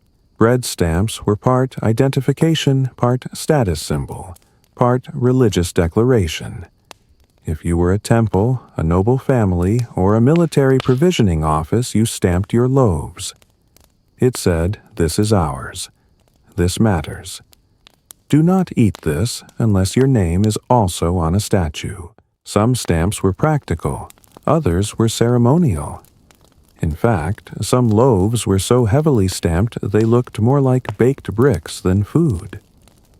Imagine trying to enjoy your breakfast with the words, "Belongs to Osiris only," seared into the crust. You'd think twice. Historians still argue whether these stamps were only used for ritual offerings, or if they extended to everyday rations. Most agree that stamping was far more common among elites and temples, but a few examples have been found even in humble homes, carved sloppily into dough with a stick. A name, a symbol, a little mark of mine. One quirky tidbit, some bread stamps doubled as seals. Not just to identify the loaf, but to prove it hadn't been tampered with. Imagine sealing a jar of loaves with stamped clay and knowing, if that stamp is broken, someone's been snacking. Ancient food security. Or ancient passive aggression. Possibly both. You sit on a stone bench in the corner of the courtyard, loaf in hand, crust, marked with a hieroglyph that roughly translates to approved by the overseer of baked offerings. You smile. You approve, too. The artisan now brings out something odd, a mold shaped like a cow's udder. It's made of clay, with little rivulets running down the side. For Hathor, he says.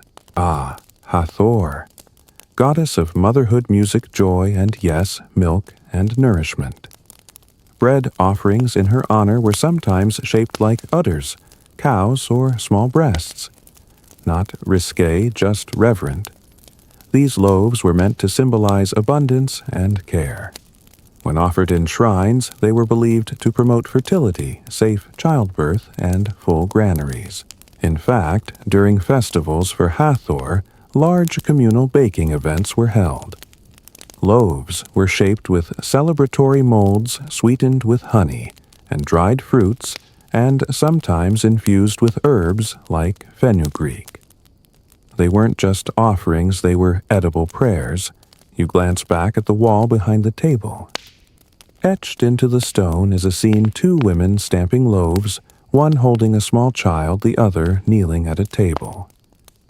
It's subtle but touching. A moment of daily life preserved in stone, a reminder that baking wasn't just survival. It was community. It was identity. And now you're guided into a nearby storeroom, quiet, darker, lined with jars. This is where stamped and shaped loaves were kept before rituals. One jar is open, revealing a stack of round loaves with faint impressions. Another is sealed with wax and string, clearly untouched in years. You open a third jar slowly. Inside, loaves wrapped in linen sit neatly stacked, still faintly scented with the herbs they were stored alongside. Mint, anise, maybe even marjoram again. One of the loaves is cracked, revealing its crumb. It's dense but not dusty. The stamp on top, a sun disk between two horns. Hathor again. Bread stamps weren't just marks, they were narratives. An entire religious symbol, a political title, or a community's identity reduced into a symbol burned into dough. They were history's first loaf logos. And here's something to really make your brain rise. Some archaeologists believe these stamped loaves helped standardize portions for workers and soldiers.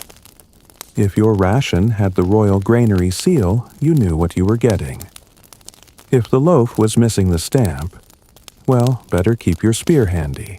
You take one last look at the collection, your eyes catching a particularly well-preserved stamp mold shaped like a small bird. For Thoth, the artisan, says, Thoth, the god of writing knowledge and the moon. Even he, master of scrolls and cosmic balance, got a daily loaf. The sun is dipping low now. You step back into the golden light, your mind filled with impressions literal and figurative of how Egyptians didn't just bake bread. They branded it. They told stories through it. They shaped it, sealed it, stamped it, and stored it with all the care of a royal document. And in doing so, they left us messages, crumbs of civilization that still whisper across time. The shadows are growing longer now, stretching across the sand like lazy cats as the village begins its evening rhythm. Fires are lit, water is hauled, and from somewhere nearby comes the gentle thump of a stone pestle in a mortar. Someone grinding spices for stew, perhaps. You walk slowly through the outer lanes, turning into an alley where the scent of cumin and toasted grain wafts through the air like a memory. You're headed toward the workers' quarters, an area less polished than the temple roads or noble compounds, but no less important. In fact, if you want to know what real Egyptian bread tasted like, daily, plain, and practical, this is where it lived. You enter a modest compound with a central courtyard, its walls plastered in faded white. A group of men and women are gathered around a wide, low table, each doing something with dough. One kneads with quick fingers. Another flattens around with the heel of her hand. A third tends a small fire over a raised clay slab. You've arrived at the bread line, not in the modern sense, but in the assembly line sense. This is mass production, Old Kingdom style. Dozens of loaves made by dozens of hands destined for dozens of stomachs. Pyramids didn't rise on empty bellies. A woman gestures to you. She points to the stack of finished loaves, smaller than the temple ones, stamped only with a crude X. These are worker rations, sometimes called ration loaves by modern archaeologists. They weren't ceremonial. They weren't sweet. They were fuel. And guess what? They were often better than what nobles got. That's right. Some records suggest that pyramid laborers who were not slaves but often conscripted or paid workers received rations of bread, beer, onions, and occasionally meat that were far more filling than the tiny delicacies on a noble's platter. You pick up a warm loaf, still soft from the fire slab.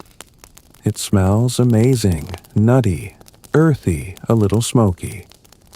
You tear off a piece. It's chewy, yes, and still has that trademark grit from the grinding stone, but it tastes alive. Like something meant to be used, not admired. Historians still debate how consistent these rations were. Some suggest bakers were instructed to bake loaves by weight, others by number.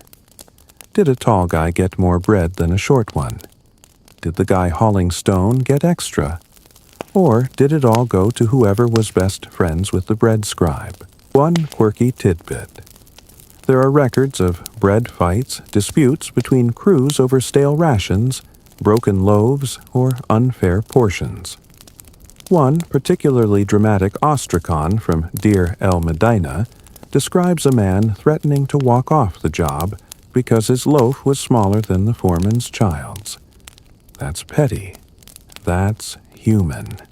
That's timeless. And here's the twist. Some of these laborers were bakers themselves. In places like the workers' village at Giza and the Valley of the Kings, crews were often self-contained with bakers, brewers, doctors, even scribes among them. They didn't rely on temple deliveries. They baked on site. Daily. Continuously. The ovens were smaller here, sunken into the ground, often just dirt-lined pits with flat stones over the top. Dough was flattened, thrown directly onto the hot surface and flipped quickly. These loaves were speed-baked, optimized for efficiency. You sit near one such oven as the baker tosses on a dough disc. It bubbles at the edges, then puffs into a glorious golden dome. She lifts it with a reed spatula and places it on a mat beside you. No plate, no fuss, just hot bread and dusty fingers. You take a bite.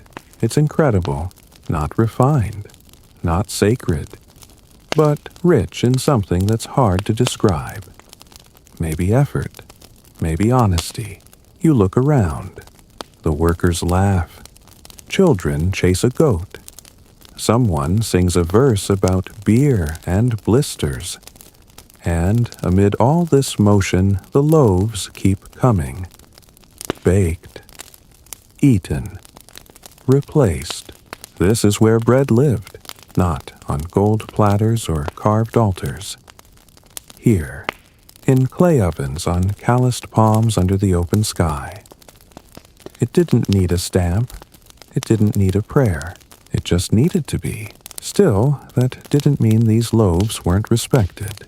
In fact, at the end of each baking cycle, one loaf, just one, was often set aside, cooled, and placed on a small household shrine. It wasn't fancy, just a stone ledge, maybe a carved niche in the wall, but it was symbolic, an offering to the ancestors or to the protective gods of the home. A way to say thanks for letting the fire catch. Thanks for letting the grain rise. Thanks for not burning this batch again. Sometimes this loaf was eaten the next day. Sometimes it crumbled away quietly in the corner, dry and untouched. Both were considered blessings. You lean back against the courtyard wall, crust in hand, warm wind brushing your face. Above you the sun sinks lower. A pot of stew bubbles nearby. The bread has cooled in your lap. A dog snoozes against your leg. And as the stars begin to peek over the desert, one thought rises like steam from a fresh loaf. Maybe the best bread isn't the one baked for gods, but the one baked for someone you love. Night falls like a thick linen curtain over the Nile Valley, and you find yourself lying on a reed mat near the edge of the workers' village bellyful, and thoughts rising like warm dough. But sleep doesn't come not just yet, because there's one last place calling to you, one last destination before your dream finally settles the tomb of the pharaohs. You rise quietly, brushing the crumbs from your tunic, and follow a torchlit path out of the village. The sky above you is full of stars, more than you've ever seen spread across the darkness, like spilled flour across a table. The air is cooler now, touched with desert chill, and your sandals crunch softly on the rocky trail as you climb toward a place that once shimmered with gold and incense. The Valley of the Kings awaits. No crowd, no fanfare. Just you and a quiet guide with a torch in one hand and a sack of offerings in the other. You enter through a narrow stone corridor, the walls closing in with every step. Hieroglyphs glowing gold and red in the flickering firelight. The deeper you go, the more the air changes, cooler, drier, and heavy with time. And then you see it a broad chamber with murals of gods and stars, and at its center, a stone offering table still standing after thousands of years. And on that table, loaves, not many, maybe 4, maybe 5, all dark with age, hard as obsidian, and lovingly shaped. One round and plain, one stamped with the symbol of Ra, one coiled like a snake, one molded into the form of a flower, perhaps a lotus. You approach slowly, reverently. These are funerary loaves baked not for the living, but for the journey beyond.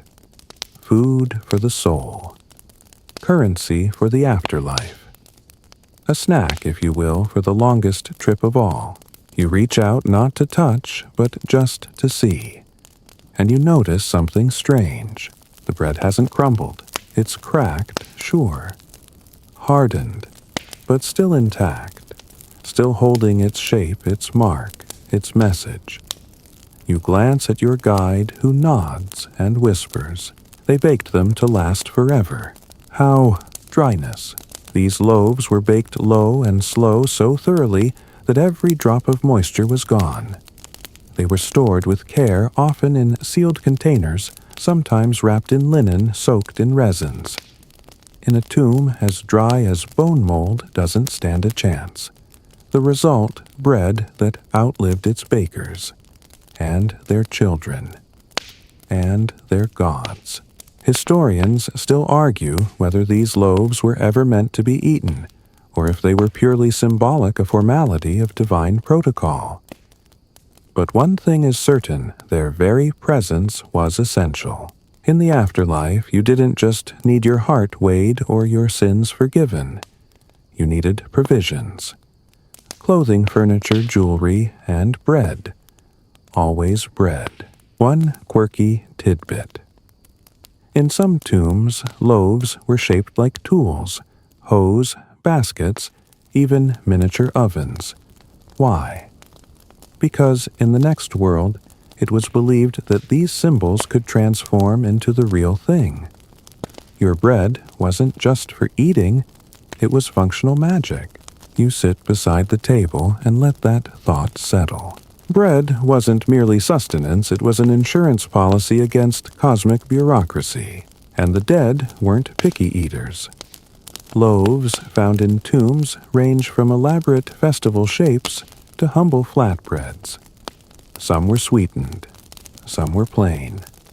Some were full of chaff, either as an offering of humility or perhaps baked by someone in a hurry. Not far from you is a broken pot. Inside, crumbled loaves and date pits. A meal half finished left for someone who never came back. You take a slow breath.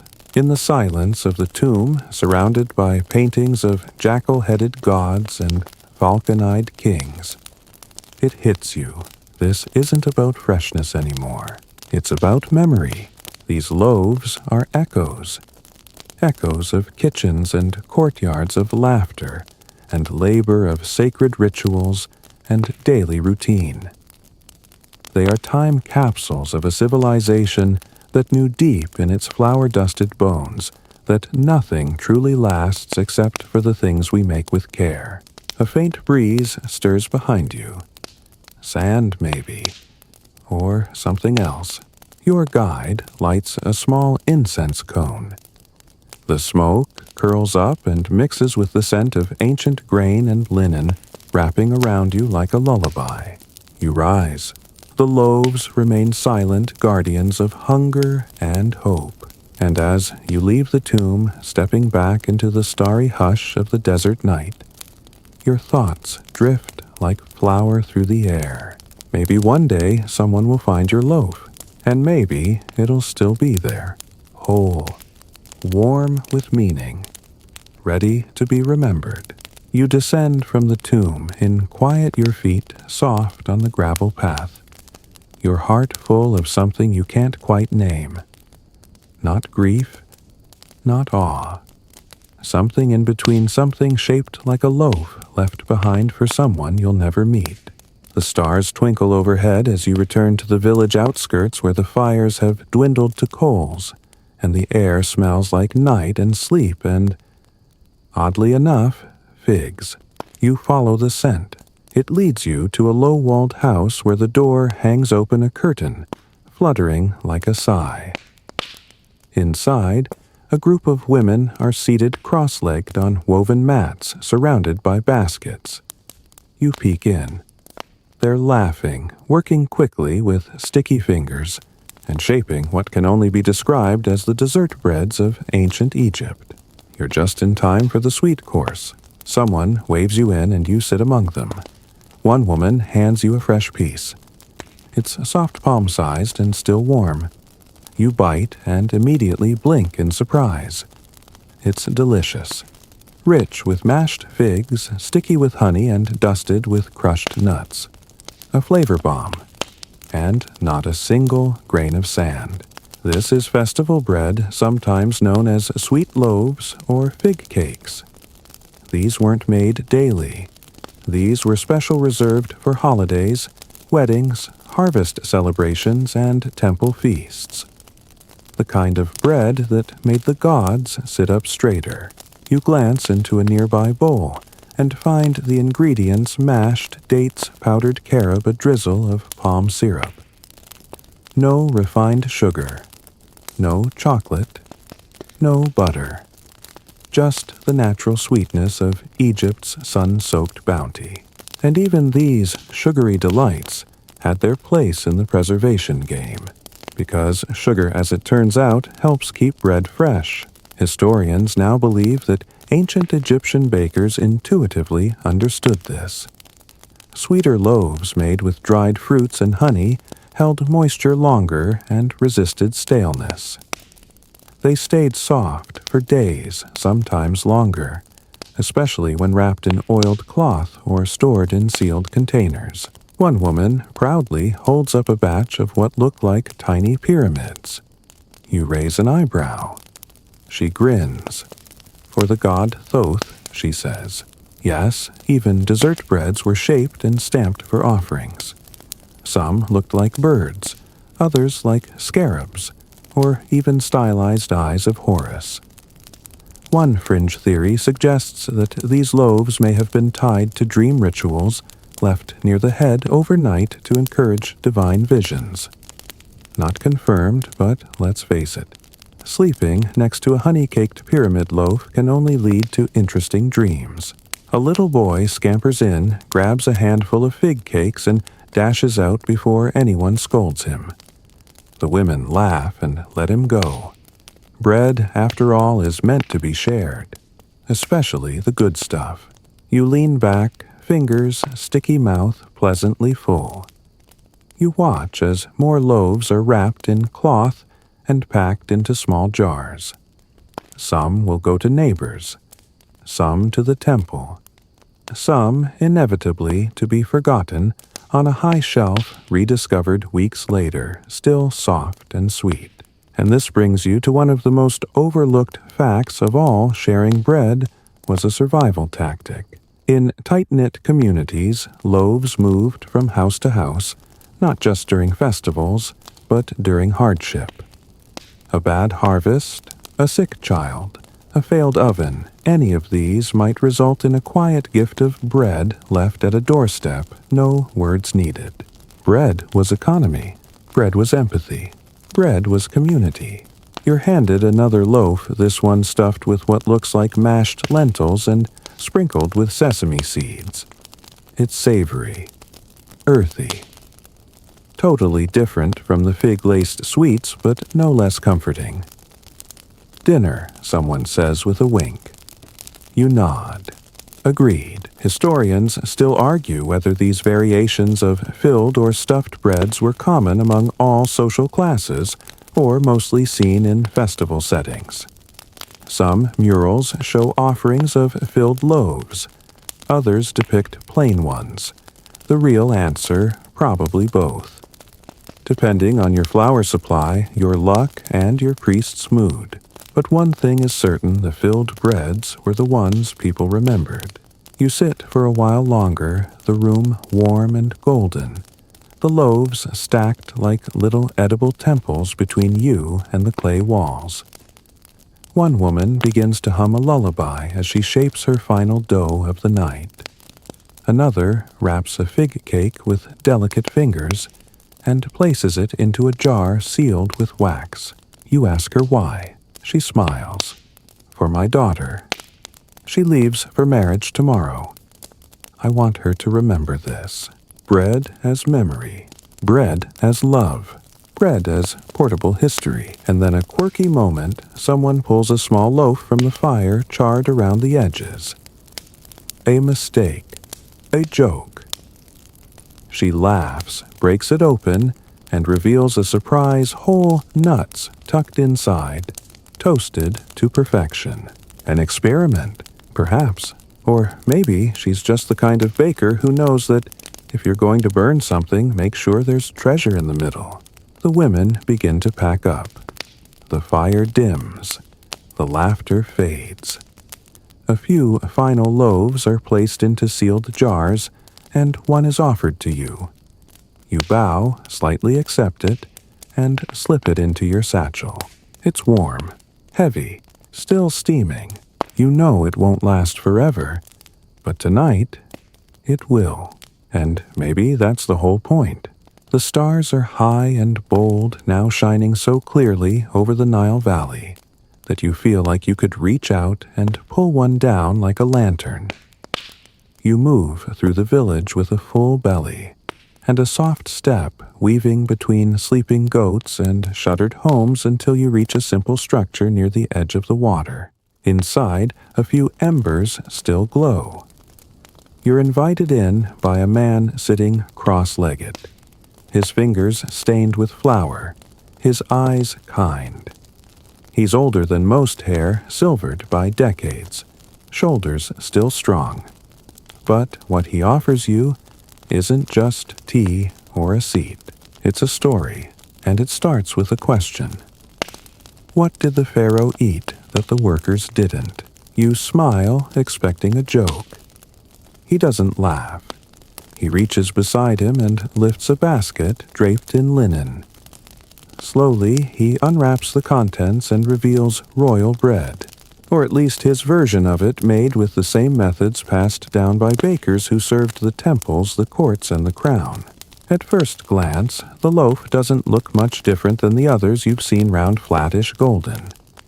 But the smell tells a different story: roasted barley milk, and something faintly floral perhaps, coriander or blue lotus. You take a bite. It's softer, sweeter, richer. Welcome to the world of elite grain. While most Egyptians used emmer and barley farrows, and the priestly elite had access to wheat, a softer, lighter grain, more pleasant to eat, and harder to grow. It was rarer, more fragile, and usually imported or reserved for religious ceremonies and royal kitchens. The man explains how the bread of the elite was often made from sifted flour, a laborious process that removed the outer husk, the bran, and most of the grit. This meant no dental disasters, no sandpaper loaves. Just soft, clean, pillow-like crumbs worthy of a golden plate. But there was more to royal bread than just better flour. There were add-ins, herbs like coriander, or time-dried fruits soaked in wine, even milk or ghee, to enrich the dough. Some loaves were steamed instead of baked. Others were shaped into elaborate symbols, ankhs, scarabs, solar discs, and baked in decorated molds that made each loaf a tiny architectural wonder. And here's the wild part, some royal loaves were perfumed. Yes, perfumed. Historians still argue whether the scented bread mentioned in some temple records referred to the use of actual floral extracts, or simply incense burned near the bread as part of the ritual. One fringe theory even suggests that lotus oil was brushed over certain loaves to mark them as divine food. You chew slowly, tasting something unexpected, bitterness. The old man laughs. Fenugreek, he says, a royal favorite. Helps digestion. Smells terrible raw, but in bread, it sings. He unwraps another, a spiral loaf, tightly coiled and baked until crisp on the outside and soft inside.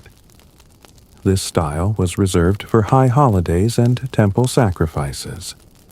Often it was sliced and dipped into honey or thick beer porridge during banquets. You imagine a gilded hall, courtiers reclining on cushions, servants passing these loaves with tongs.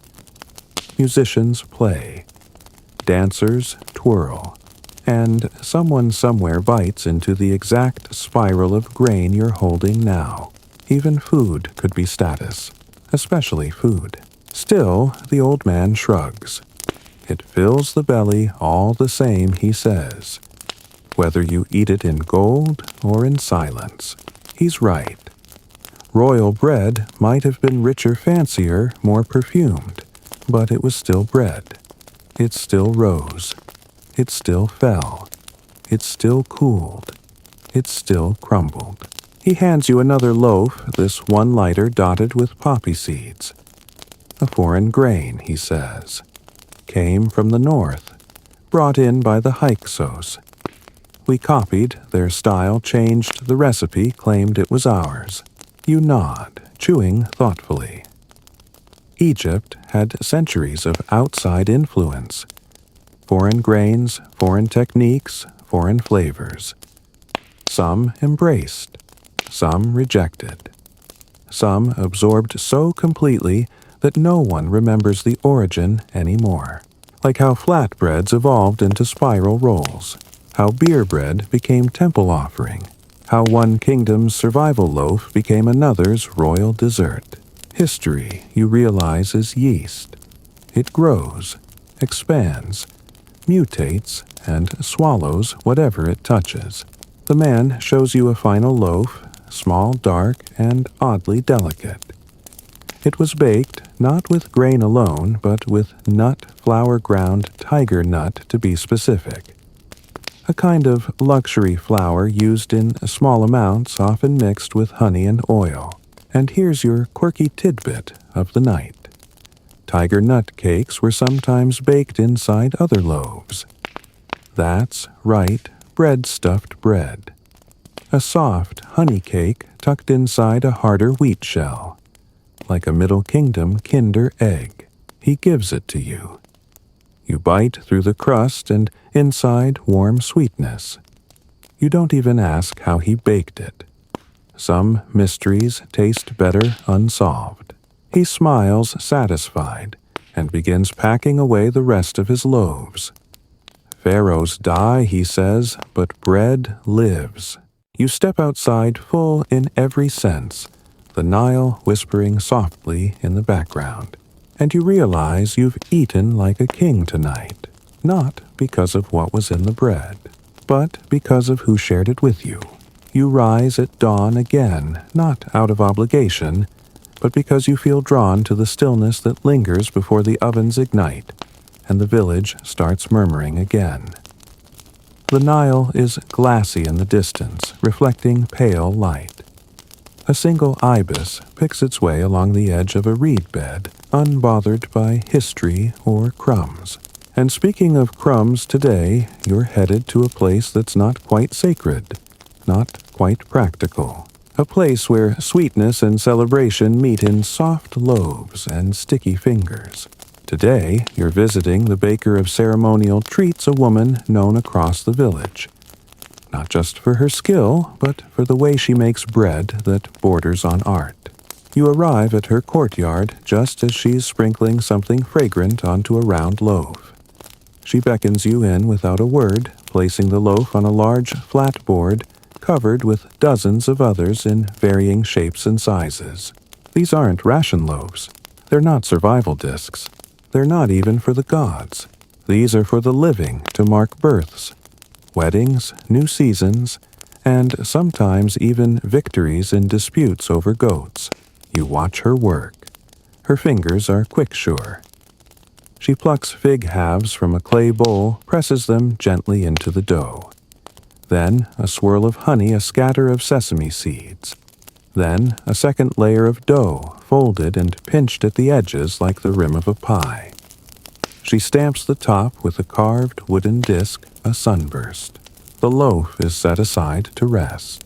This is bread as joy, as celebration, as status even.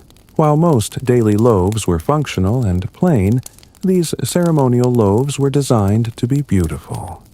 A little excessive, a little indulgent, and they didn't always come from wheat. In fact, today's star grain is barley, but not just any barley. This has been roasted before being milled.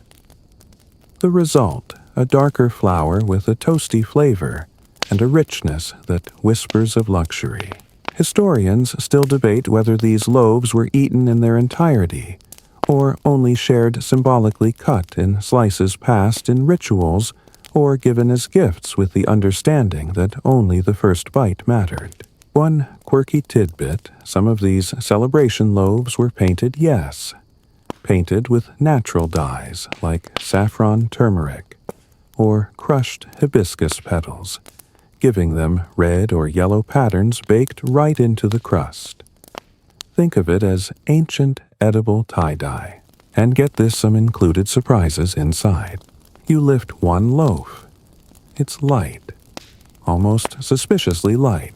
The baker sees your confusion and cracks it open. Inside, air.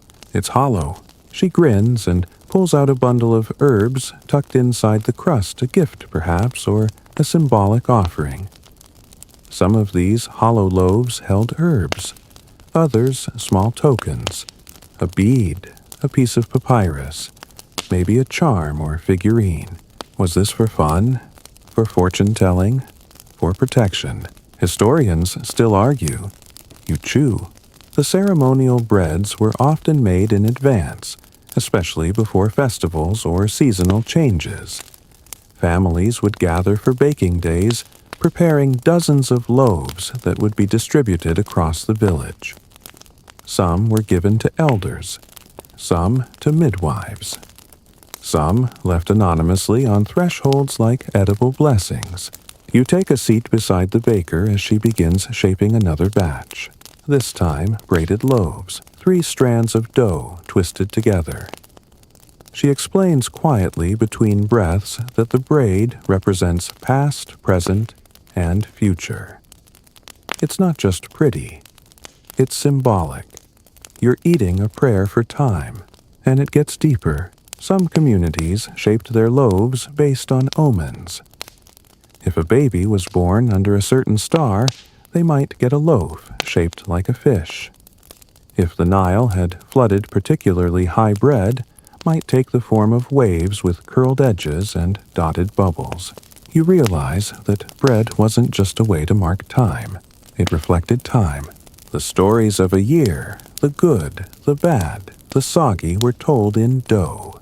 You're handed a triangular loaf, next stamped with a symbol for protection, and wrapped with a narrow strip of dyed linen. You almost don't want to eat it, but you do. And it's worth it. It's soft inside. Spiced. Clove, maybe. A hint of something floral. You raise your eyebrows. She winks. You'll sleep well, she says. This, too, was part of the magic loaves believed to aid in dreams' fertility health, or protection from nightmares. Many included sleep herbs, chamomile poppy seed, sometimes crushed lotus. There are scroll fragments that mention bread to calm a racing heart, or bread to keep spirits from the bed. Were they placebo? Possibly. Were they comforting? Absolutely. You help her carry some loaves to a central table in the courtyard. It's a small feast in progress bowls of stewed lentils, jugs of date beer, a cluster of sweet cakes shaped like stars. The community gathers slowly. Someone lights a torch. Someone begins to sing. And the loaves are passed, broken, shared. No blessings spoken, no priests in sight. Just people, eating, laughing, reaching for more. And here's the quiet truth. Bread was their calendar. It marked their moments. It celebrated their joys.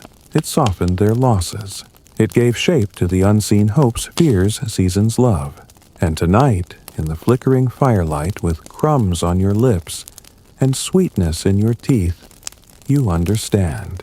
This isn't just ceremonial bread. It's memory in crust. It's belonging in bite size. And like all good things, it's best when shared. You wake again, not to the sun, but to the low chatter of river birds and the soft slosh of water against the bank. You're lying near the edge of the Nile head, resting against a folded tunic, the smell of yesterday's sweet bread still clinging to your fingertips. And today, for the first time in your long, doughy journey, you're leaving the village.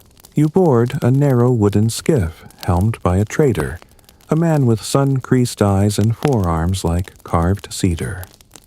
The boat rocks gently as he unties from the pier, pushing off into the steady current. Heading to the delta, he says simply. Bread up there's different. You're intrigued, because even in ancient Egypt, a civilization that worshipped consistency from the floods to the stars, bread changed from region to region. Ingredients, shapes, styles, preservation techniques, all tailored to the land, the weather, and the people. You glide past fields of green through swaying reeds and groves of date palms, and eventually land near a bustling market town nestled in the crook of two Nile tributaries. It's louder here, busier, more cosmopolitan. The kind of place where Nubians trade spices and Greeks pass through with silver and attitude. And the bread, barley with attitude. The first bakery you visit is tucked into a crowded courtyard, its ovens flat-topped rather than domed. You watch a woman slap dough onto hot stones rather than the curved inner walls of a taboon. The result is a flat, chewy disc, almost like a modern pita with a dark, ringed edge from direct contact with the heat. You taste one. Smoky, thin, slightly sour.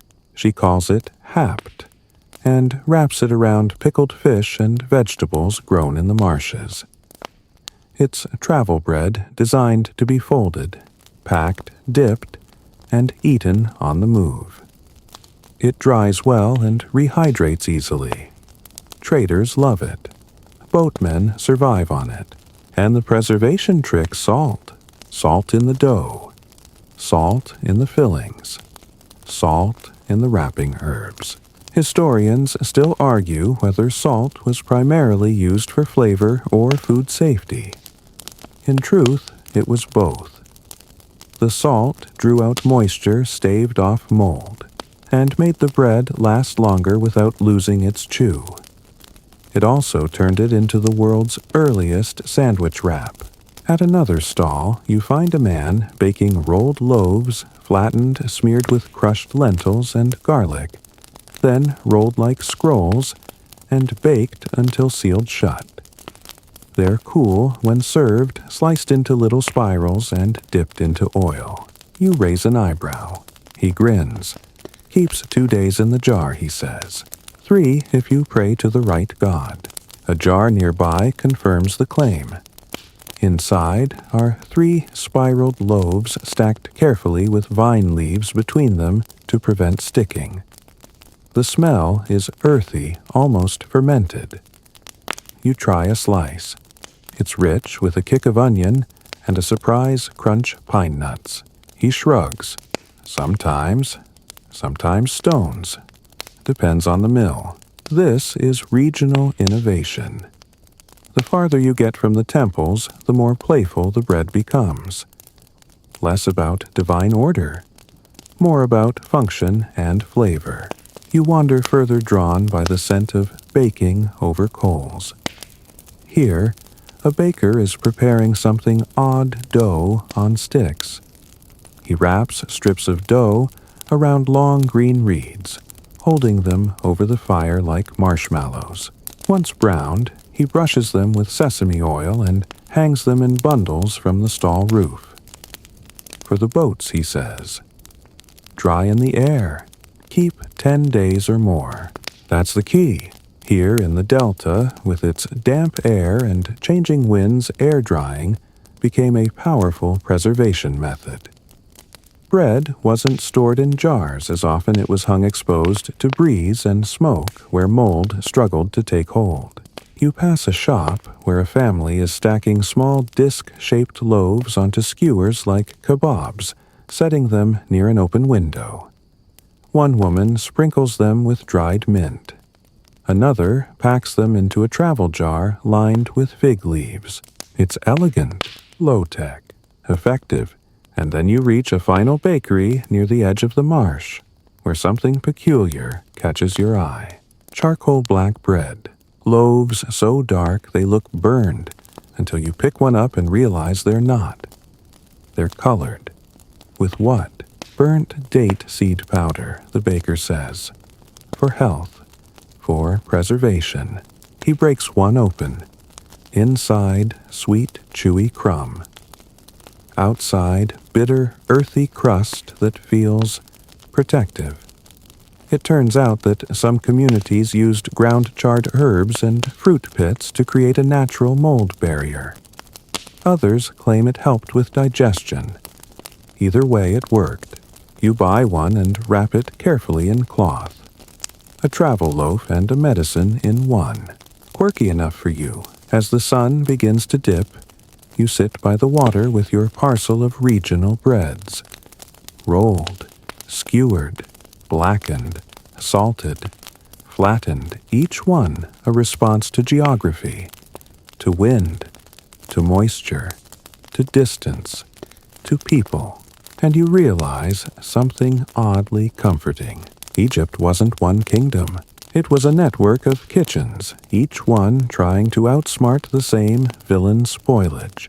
Same problem, endless solutions, and always bread. You take a bite of the black loaf. It's strange, wonderful, alive, and you sit there chewing the boatman, waiting the sky darkening, and the bread in your bag whispering to you in languages you don't know. But somehow, you understand them all. You're back on the river now, gliding southward as the marshy sprawl of the delta disappears behind you. The boatman is quiet. The Nile is calm, and your satchel is filled with strange breads, sweet salted, blackened, rolled. Each bite from a different world, and somehow still Egypt. You lean over the edge and let your fingers brush the water's surface. It's warm, alive, carrying centuries of sediment prayer and the crumbs of thousands of sun-dried loaves. Ahead lies the city Memphis, once the capital of Egypt, always the capital of bureaucracy. And if the Delta was all about innovation, Memphis is about structure. You arrive at dusk when the bakeries of the city are just hitting their second wind. Smoke from clay ovens mingles with the scent of incense. You pass rows of tall buildings with windowless facades and wide courtyards that echo with the sound of clanging pots and shouted orders, and you're headed not to a home or a market, but to a state bakery, a place where bread isn't just made, it's counted.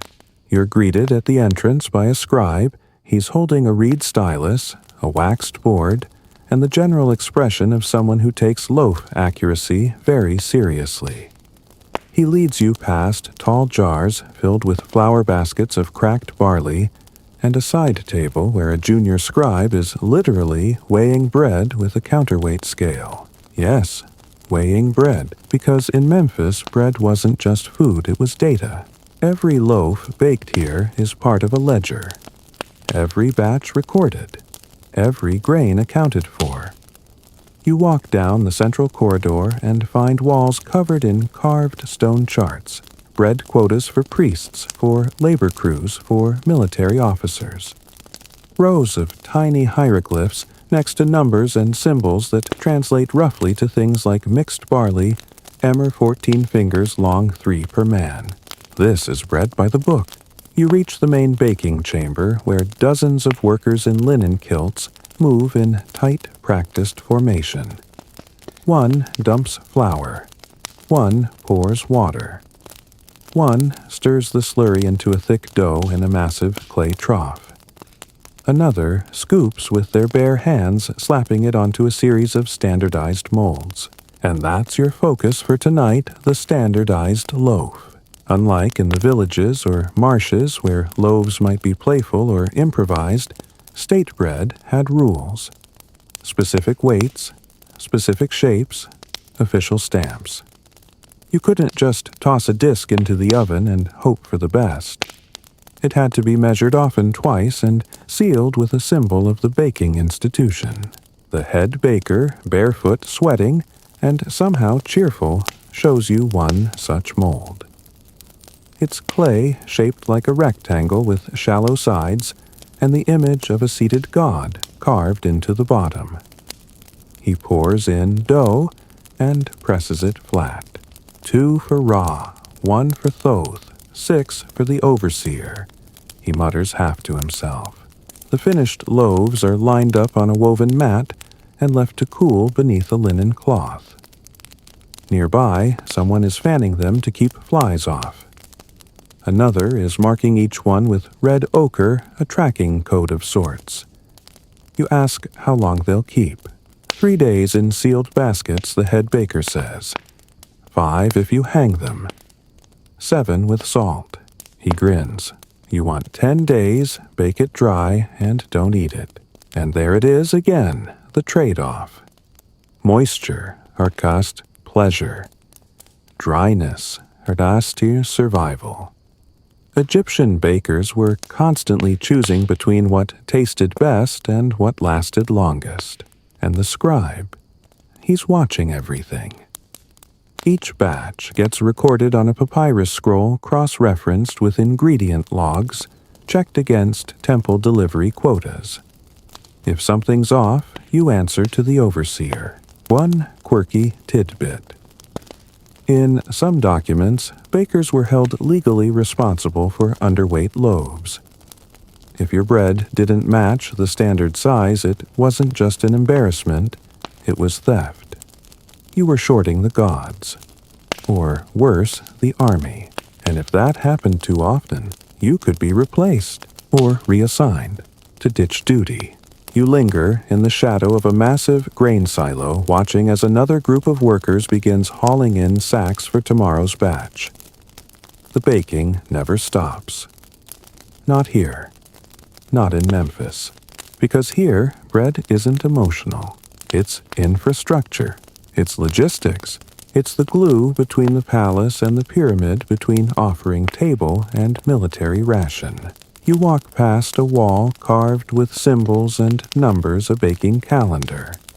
It marks full moons, flood levels, days of rest, and days for special loaves. Festival bread, tomb, loaves. Loaves infused with purity for priests entering the temple. Some of the days are circled in ochre ink. A worker explains, "Those are days when we bake extra. For the flood, for the taxes, for the sick." The sick? You're led to a smaller chamber where loaves are baked in smaller batches with unusual ingredients, onion, garlic herbs like dill and caraway. These are healing breads sent to local clinics or temples for patients and offerings. Sometimes sweetened, sometimes bitter. You chew a piece of one. It's dense, pungent, and strangely comforting. You don't even ask what's in it. Some things are best left mysterious.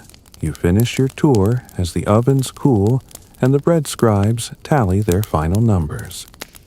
You watch as a sealed basket is carried away by a priest, its contents marked for the House of Life, a temple school where even the students apparently require carefully labeled bread. And as you step outside the moon, rising full over Memphis, you glance back once more at the bakery. It's not beautiful, it's not cozy, but it's perfect in its own way. Because here, bread isn't a celebration or a sacrifice. It's a system that fed an empire and never forgot to count. The moon hangs low and heavy over Memphis, casting long silver reflections in the still water of the canals. You've left behind the humming order of the state bakery, the rhythmic scribes, and the perfect molds, but you carry with you a quiet realization. Even the most sacred bread starts with a little chaos, and that chaos, you're about to walk right into it. Because today you're headed to the one place where order gets blurry, rules bend. And bread means more than just food. You're going to the market. The Memphis market is not for the faint-hearted. Even at dawn, it's alive with shouts, bartering chickens underfoot, and smells both divine and questionable.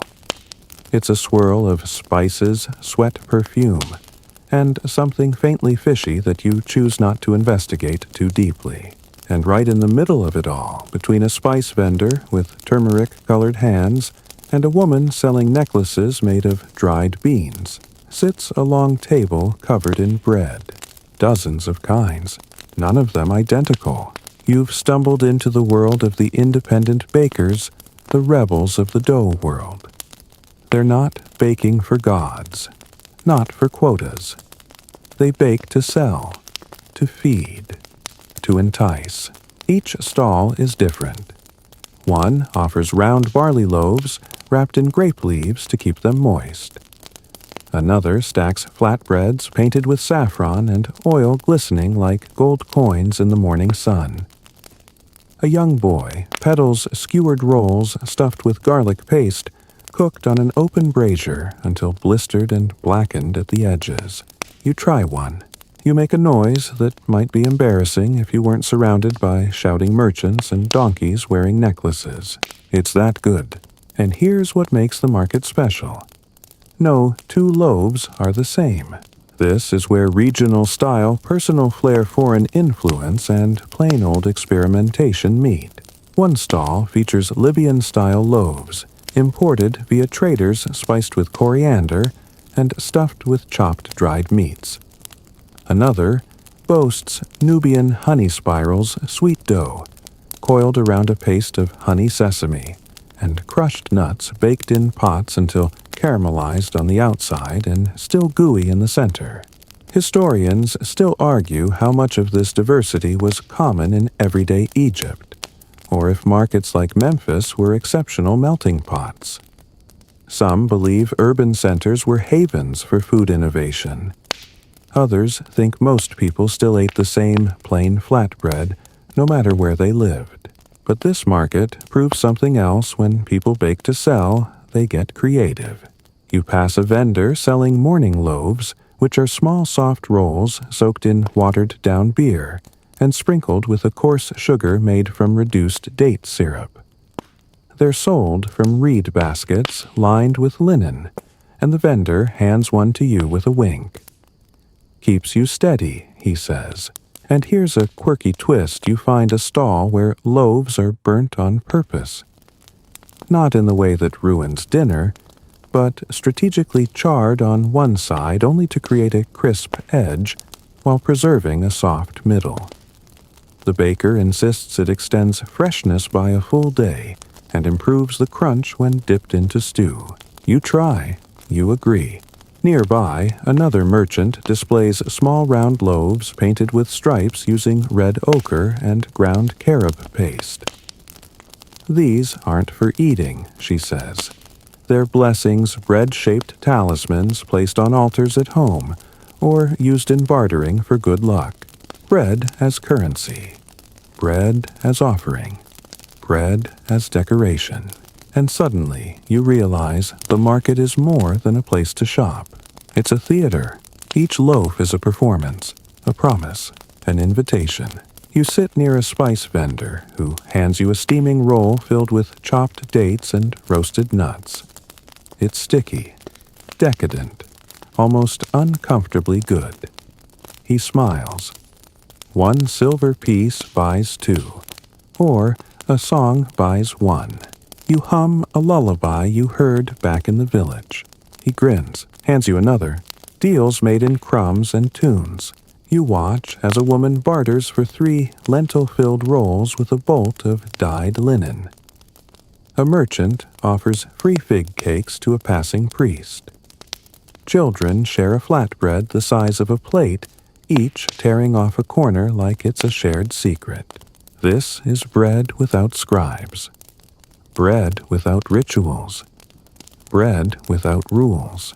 And yet somehow it still matters. The market, you see, is where bread becomes personal, not spiritual, not strategic, just human. And even here, preservation tricks show up. One vendor dries his loaves on hanging reeds. Another stores hers in clay pots packed with dried mint leaves. One even sells crumb cakes, made from leftover stale bread mashed with honey, rolled into balls, and baked again into something entirely new. Recycling Egyptian style. You take a final walk through the stalls, chewing absently on something that tastes like bread pudding and cardamom. The sun climbs higher, casting sharp shadows across baskets, cloth, and crumb-covered tables. The market begins to settle. Sold-out vendors pack their wares. Leftovers are given to temple beggars, shared among workers, or ground up for another batch. Because nothing is wasted, not even stale bread, especially not stale bread. And as you wander out past the shouting, the bargaining, the clatter of jars, and the laughter of children, your satchel heavier now with sweets and crusts, you understand. In the temples, bread was sacred. In the palace, it was power. But here, bread is life, messy, imperfect, but endlessly shared. The road out of Memphis stretches before you, like a worn thread stitched into the earth. The dusty horizon shimmering faintly in the afternoon heat. Your sandals crunch softly along the path, and your satchel, heavier now with crumbling gifts from the market, sways against your hip like a sleeping cat. You're heading south again, but this time not toward temples or tombs, or great ovens humming with ritual precision.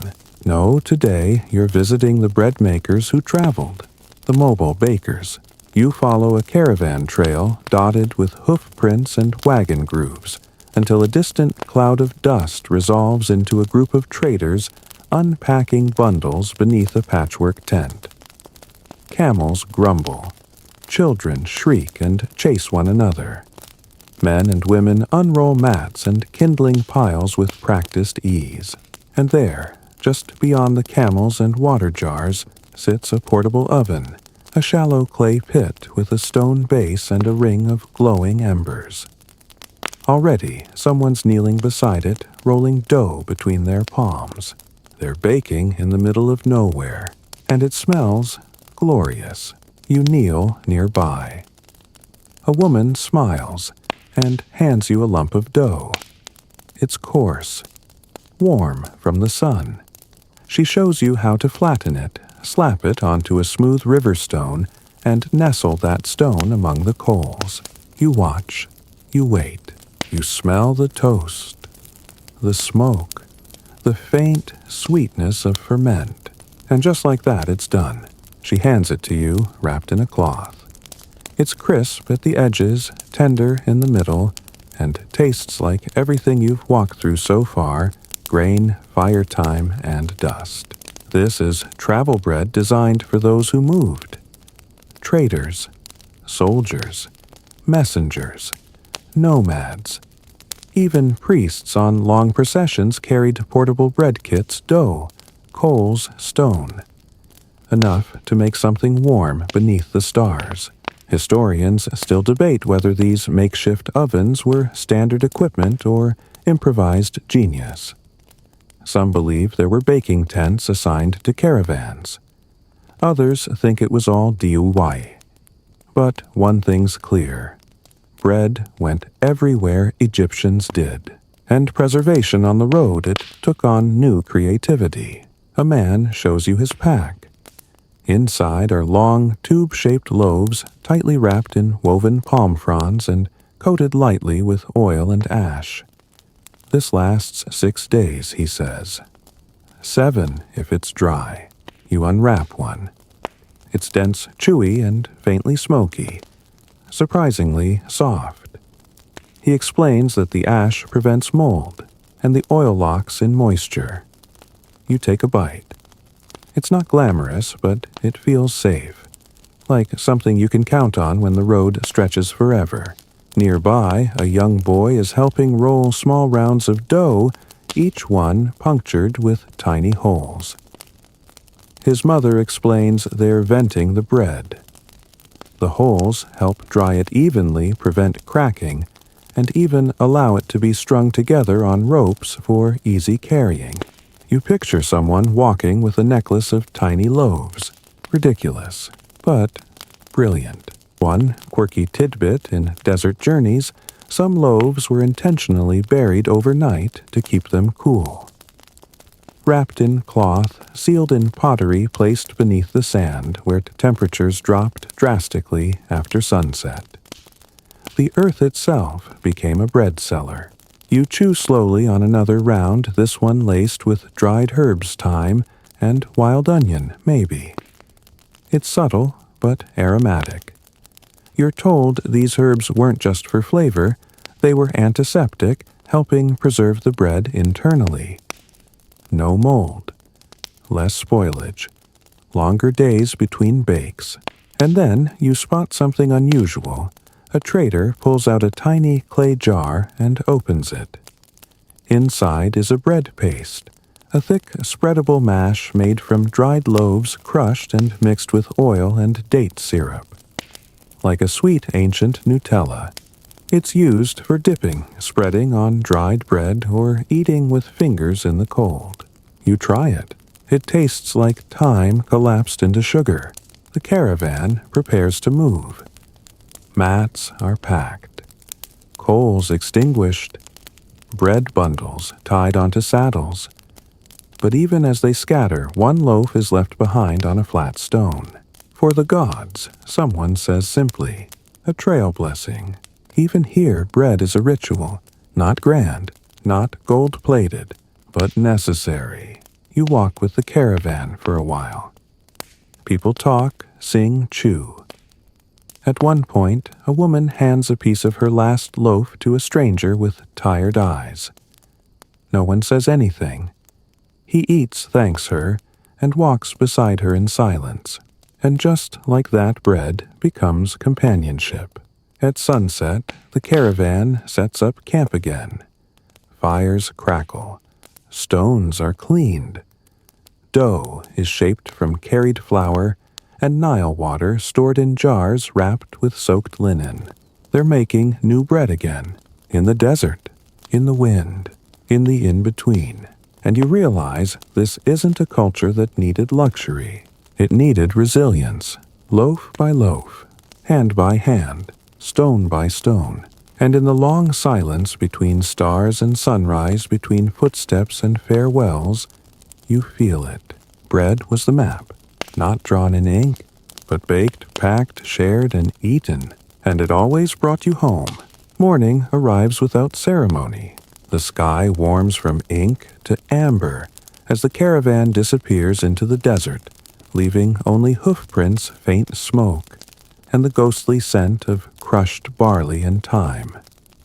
You linger behind, clutching a travel loaf that's already gone a little stale, but in that comforting, chewy way that feels like it's supposed to. You're not following them today. You have somewhere else to be. You're heading to the edge of civilization, to the necropolis. Yes, the city of the dead. But not for tomb raiding or treasure hunting. You're going for something much quieter, stranger, and more profound. You're going to visit the bread of the afterlife. The road winds upward through limestone ridges until the structures shift from mud brick houses to carved facades and echoing chambers. You're among mastabas now, tombs of nobles and priests, each one adorned with carved panels, false doors, and hieroglyphic spells meant to keep eternity well-fed and mosquito-free. And you quickly notice something odd. There's bread everywhere, carved into walls, painted in rows, molded into reliefs so meticulously you can count the seeds on each loaf. It's in offering tables stacked like little pyramids. It's in funerary scenes nestled among onions and beer jars.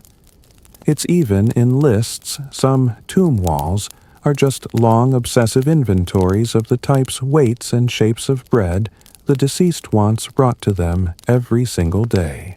Because here's the truth. In ancient Egypt, if you died and didn't have bread in the afterlife, you weren't going to enjoy the trip. You step into one tomb and find a painted offering scene with a woman seated before a low table.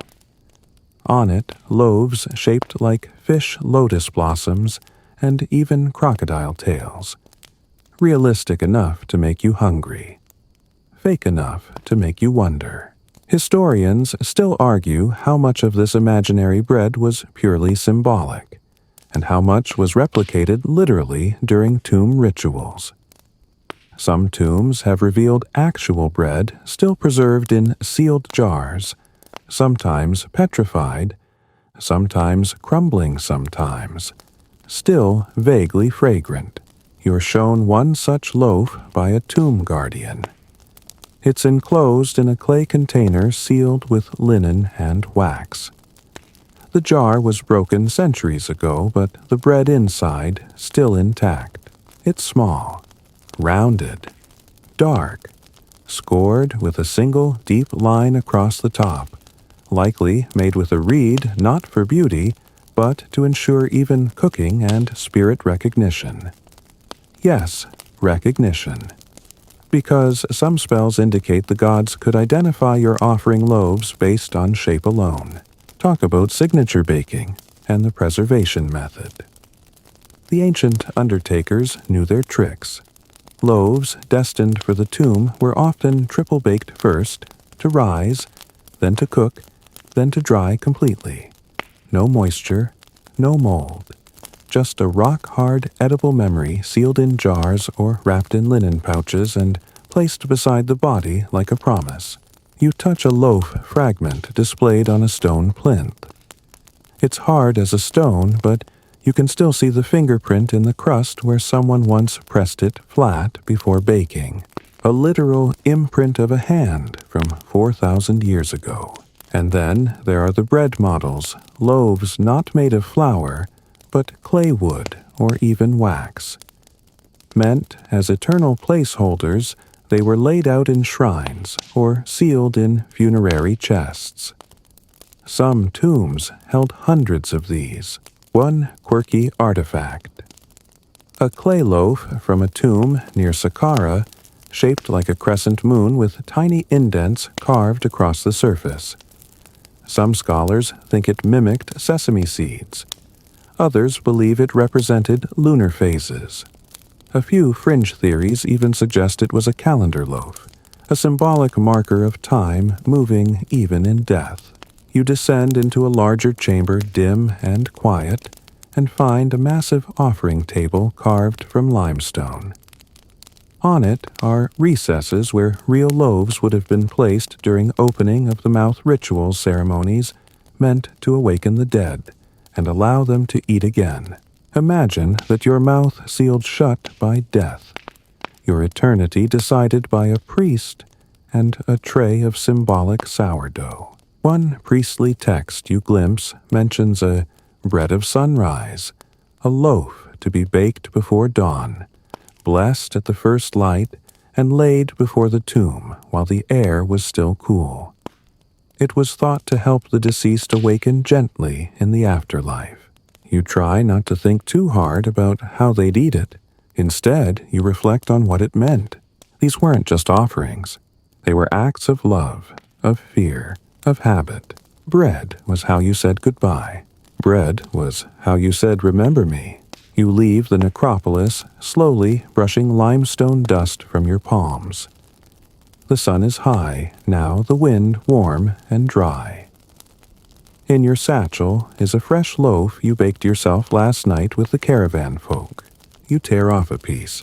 You leave it on a stone slab by the entrance to a nameless tomb, not because you have to, but because you want to, and as you walk away lighter by one crust, you feel something ancient and oddly peaceful settle in your chest. Even in death, the Egyptians believed. You deserve to be fed.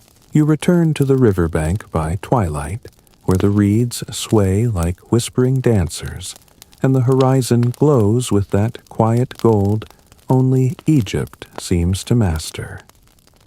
The Nile is slow, thoughtful. A heron lifts lazily into the air, silhouetted against the evening, and you're not headed to a bakery this time. You're going to a home, because as fascinating as temples and tombs and market stalls have been, you're starting to realize that the real heartbeat of ancient bread-making isn't in the monuments or myths. It's in the everyday. You duck into a modest courtyard near the water's edge, where smoke curls from a low clay oven tucked under a canopy of palm leaves. Inside, a woman and her two daughters are laughing, actual laughing, as they shape dough, brush oil, and stack fuel. You're invited in without hesitation. They're making dinner, and that means bread. But not just any bread. Tonight, you're witnessing the magic of leftover loaves, the ancient art of using up every crumb, every stale edge, every broken hunk of yesterday's glory. Because here's the thing, the Egyptians didn't waste bread. It was too valuable, too sacred, too hard-earned. And even when it went stale, it could be transformed into something delicious, or at the very least, edible. The woman holds up a cracked loaf, clearly too dry to bite without risking a dental crisis. She crumbles it into a clay bowl, adds a splash of sour beer, a drizzle of date syrup, and begins mixing with her fingers. One daughter sprinkles in herbs. The other adds chopped onions. The mixture becomes a dense, sticky paste, and then they shape it into new loaves, flattened rounds gently pressed into a hot griddle. You smell them before you even see the results, savory, tangy, almost pancake-like. She calls them day 2 cakes. You call them brilliant. Historians still argue whether this kind of bread recycling was routine or regional. There's little direct documentation, but wall paintings and tools suggest that reworked loaves were commonplace, especially in households without access to endless grain supplies. And here's a fringe fact for you. Some texts suggest these rebaked breads were fed not just to people but to animals, particularly temple dogs and cats. Nothing went to waste. not even in the afterlife. As you munch a warm bite of onion-studded dough, the younger daughter begins preparing another leftover recipe bread stew. She breaks stale barley loaves into chunks, soaks them in a pot of hot broth, thickened with lentils, garlic, and a hint of sour pomegranate juice. As it simmers, the bread softens into dumpling-like pillows. The result? Cozy, comforting, slightly mysterious, and very much Egyptian comfort food. You ask what happens to bread too far gone, even for stew. The woman smiles and points to a bucket outside. It's filled with crushed bread being fermented. Beer, she says simply. Yes, bread into beer. Or rather, bread as beer's base. While beer was often made from mashed sprouted grain, some families repurposed stale loaves to jumpstart fermentation. The sugars were already present. The yeast could activate quickly, and the drink became rich, thick, and, surprisingly, nutritious. One man who stops by for a cup calls it liquid lunch. He's not wrong. You're handed a small clay cup. You sip. It's earthy, slightly sour, and heavy with bits. Less of a drink, more of a chewable experience. But it's refreshing. And it buzzes warmly in your belly. And then comes the toasting rack, a stone slab propped near the fire on which slices of stale bread are crisped into what can only be described as ancient Egyptian croutons. The family dips them into oil and vinegar, crushes them into soup, or grinds them with herbs to sprinkle over dishes like spice. You try a piece. It shatters in your mouth, sharp and savory.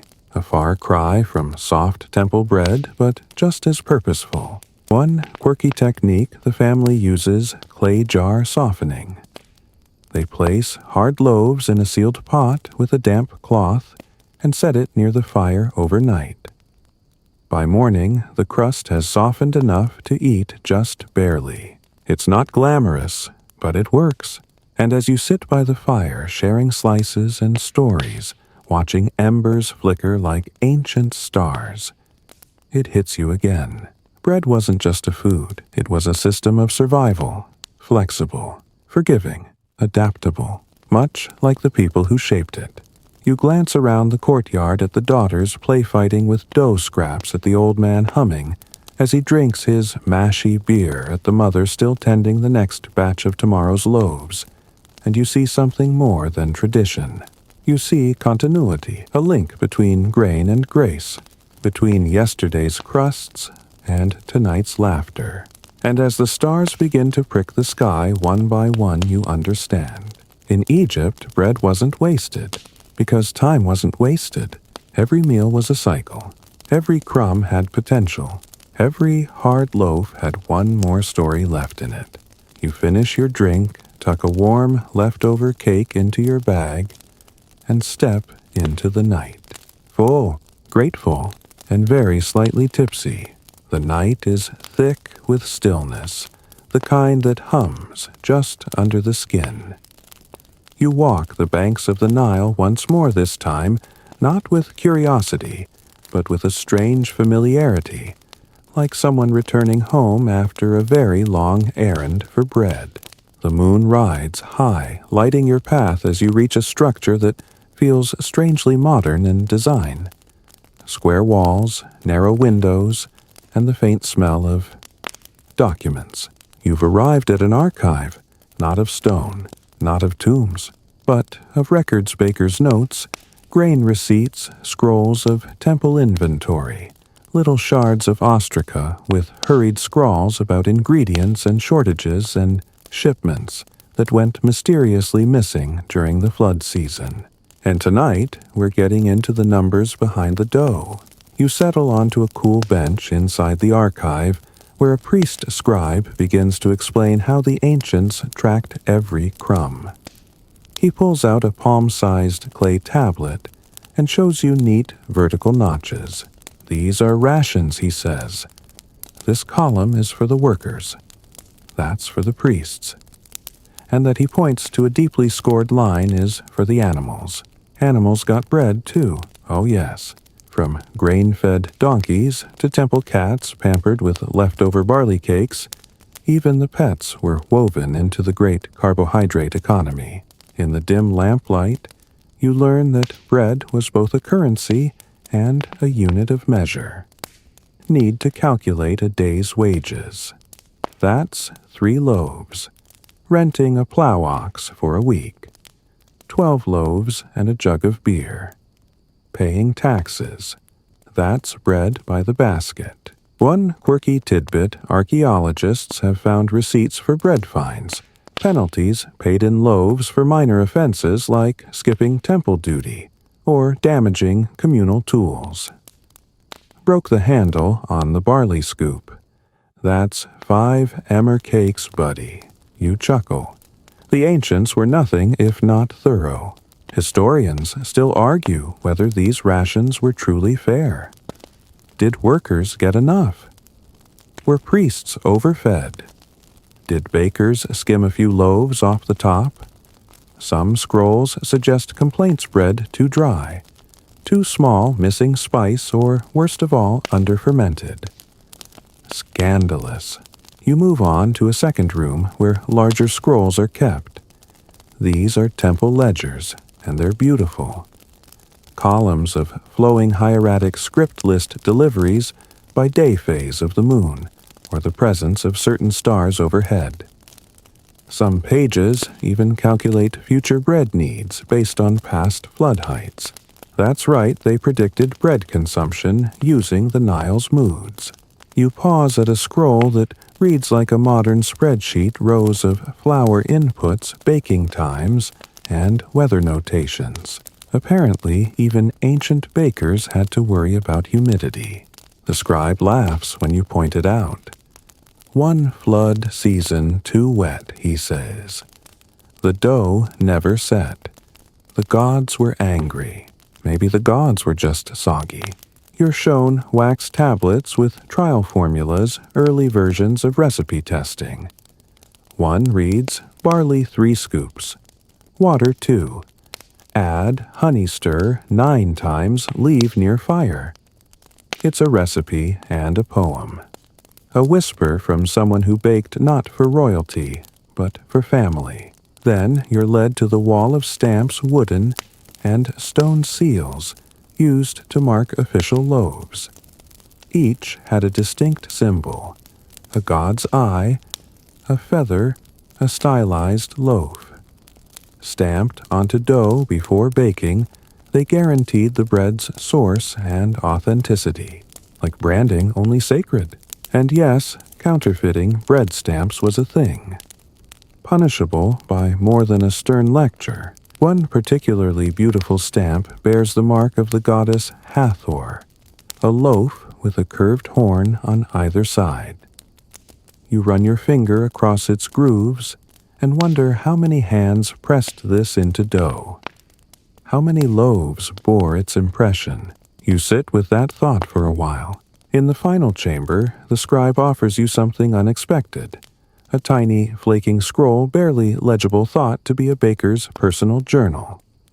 It's simple, honest, filled with lines like burned the batch today and daughter ate dough again. But one entry catches your eye. Baked offering loaf for my father's tomb. Hope it reaches him. A hope baked into flour and fire.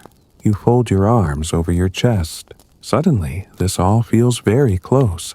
Very now. Because in between the massive grain counts and bread for army calculations, there's something deeply human pulsing through the records.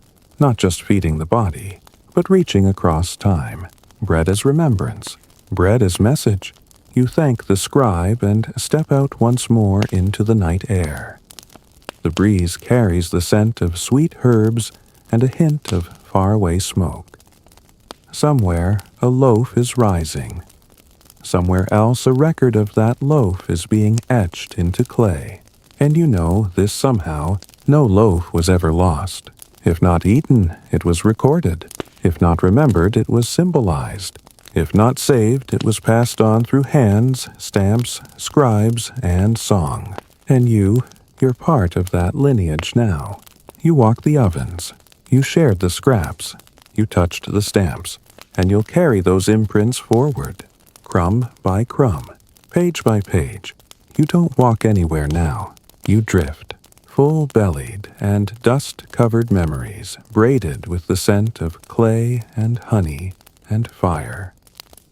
The Nile whispers beside you a long sigh from a land that has always known how to wait, and you realize your journey is ending where it began, not at a palace or a pyramid, but by the oven, the home oven, a small dome of cracked clay behind a modest reed house glowing softly in the early light.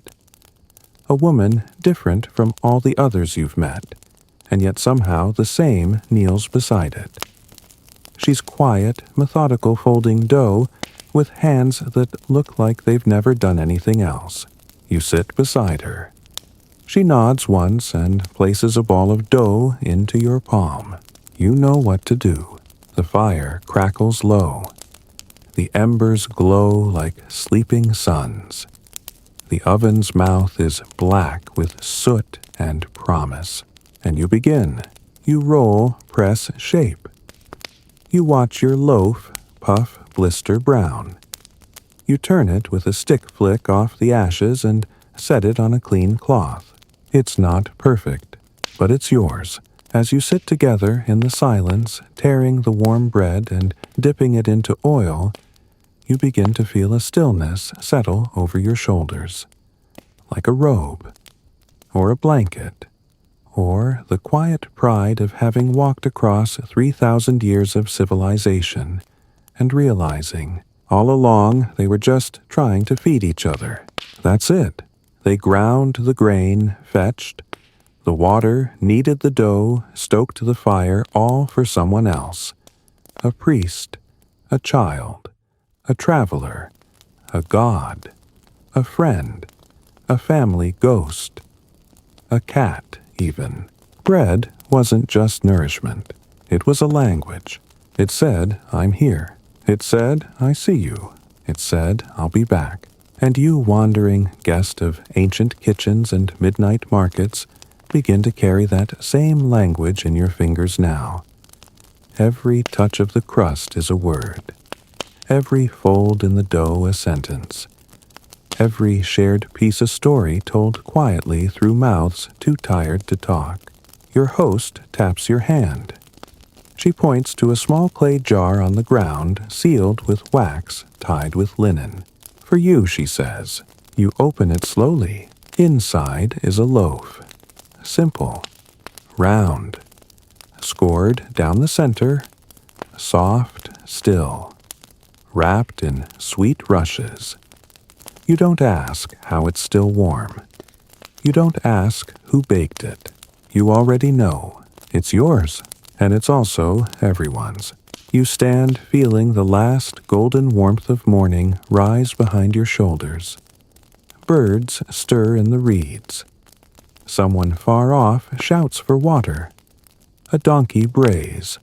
The oven cools. And it's time. You walk back to the river, back to the silence, back to now.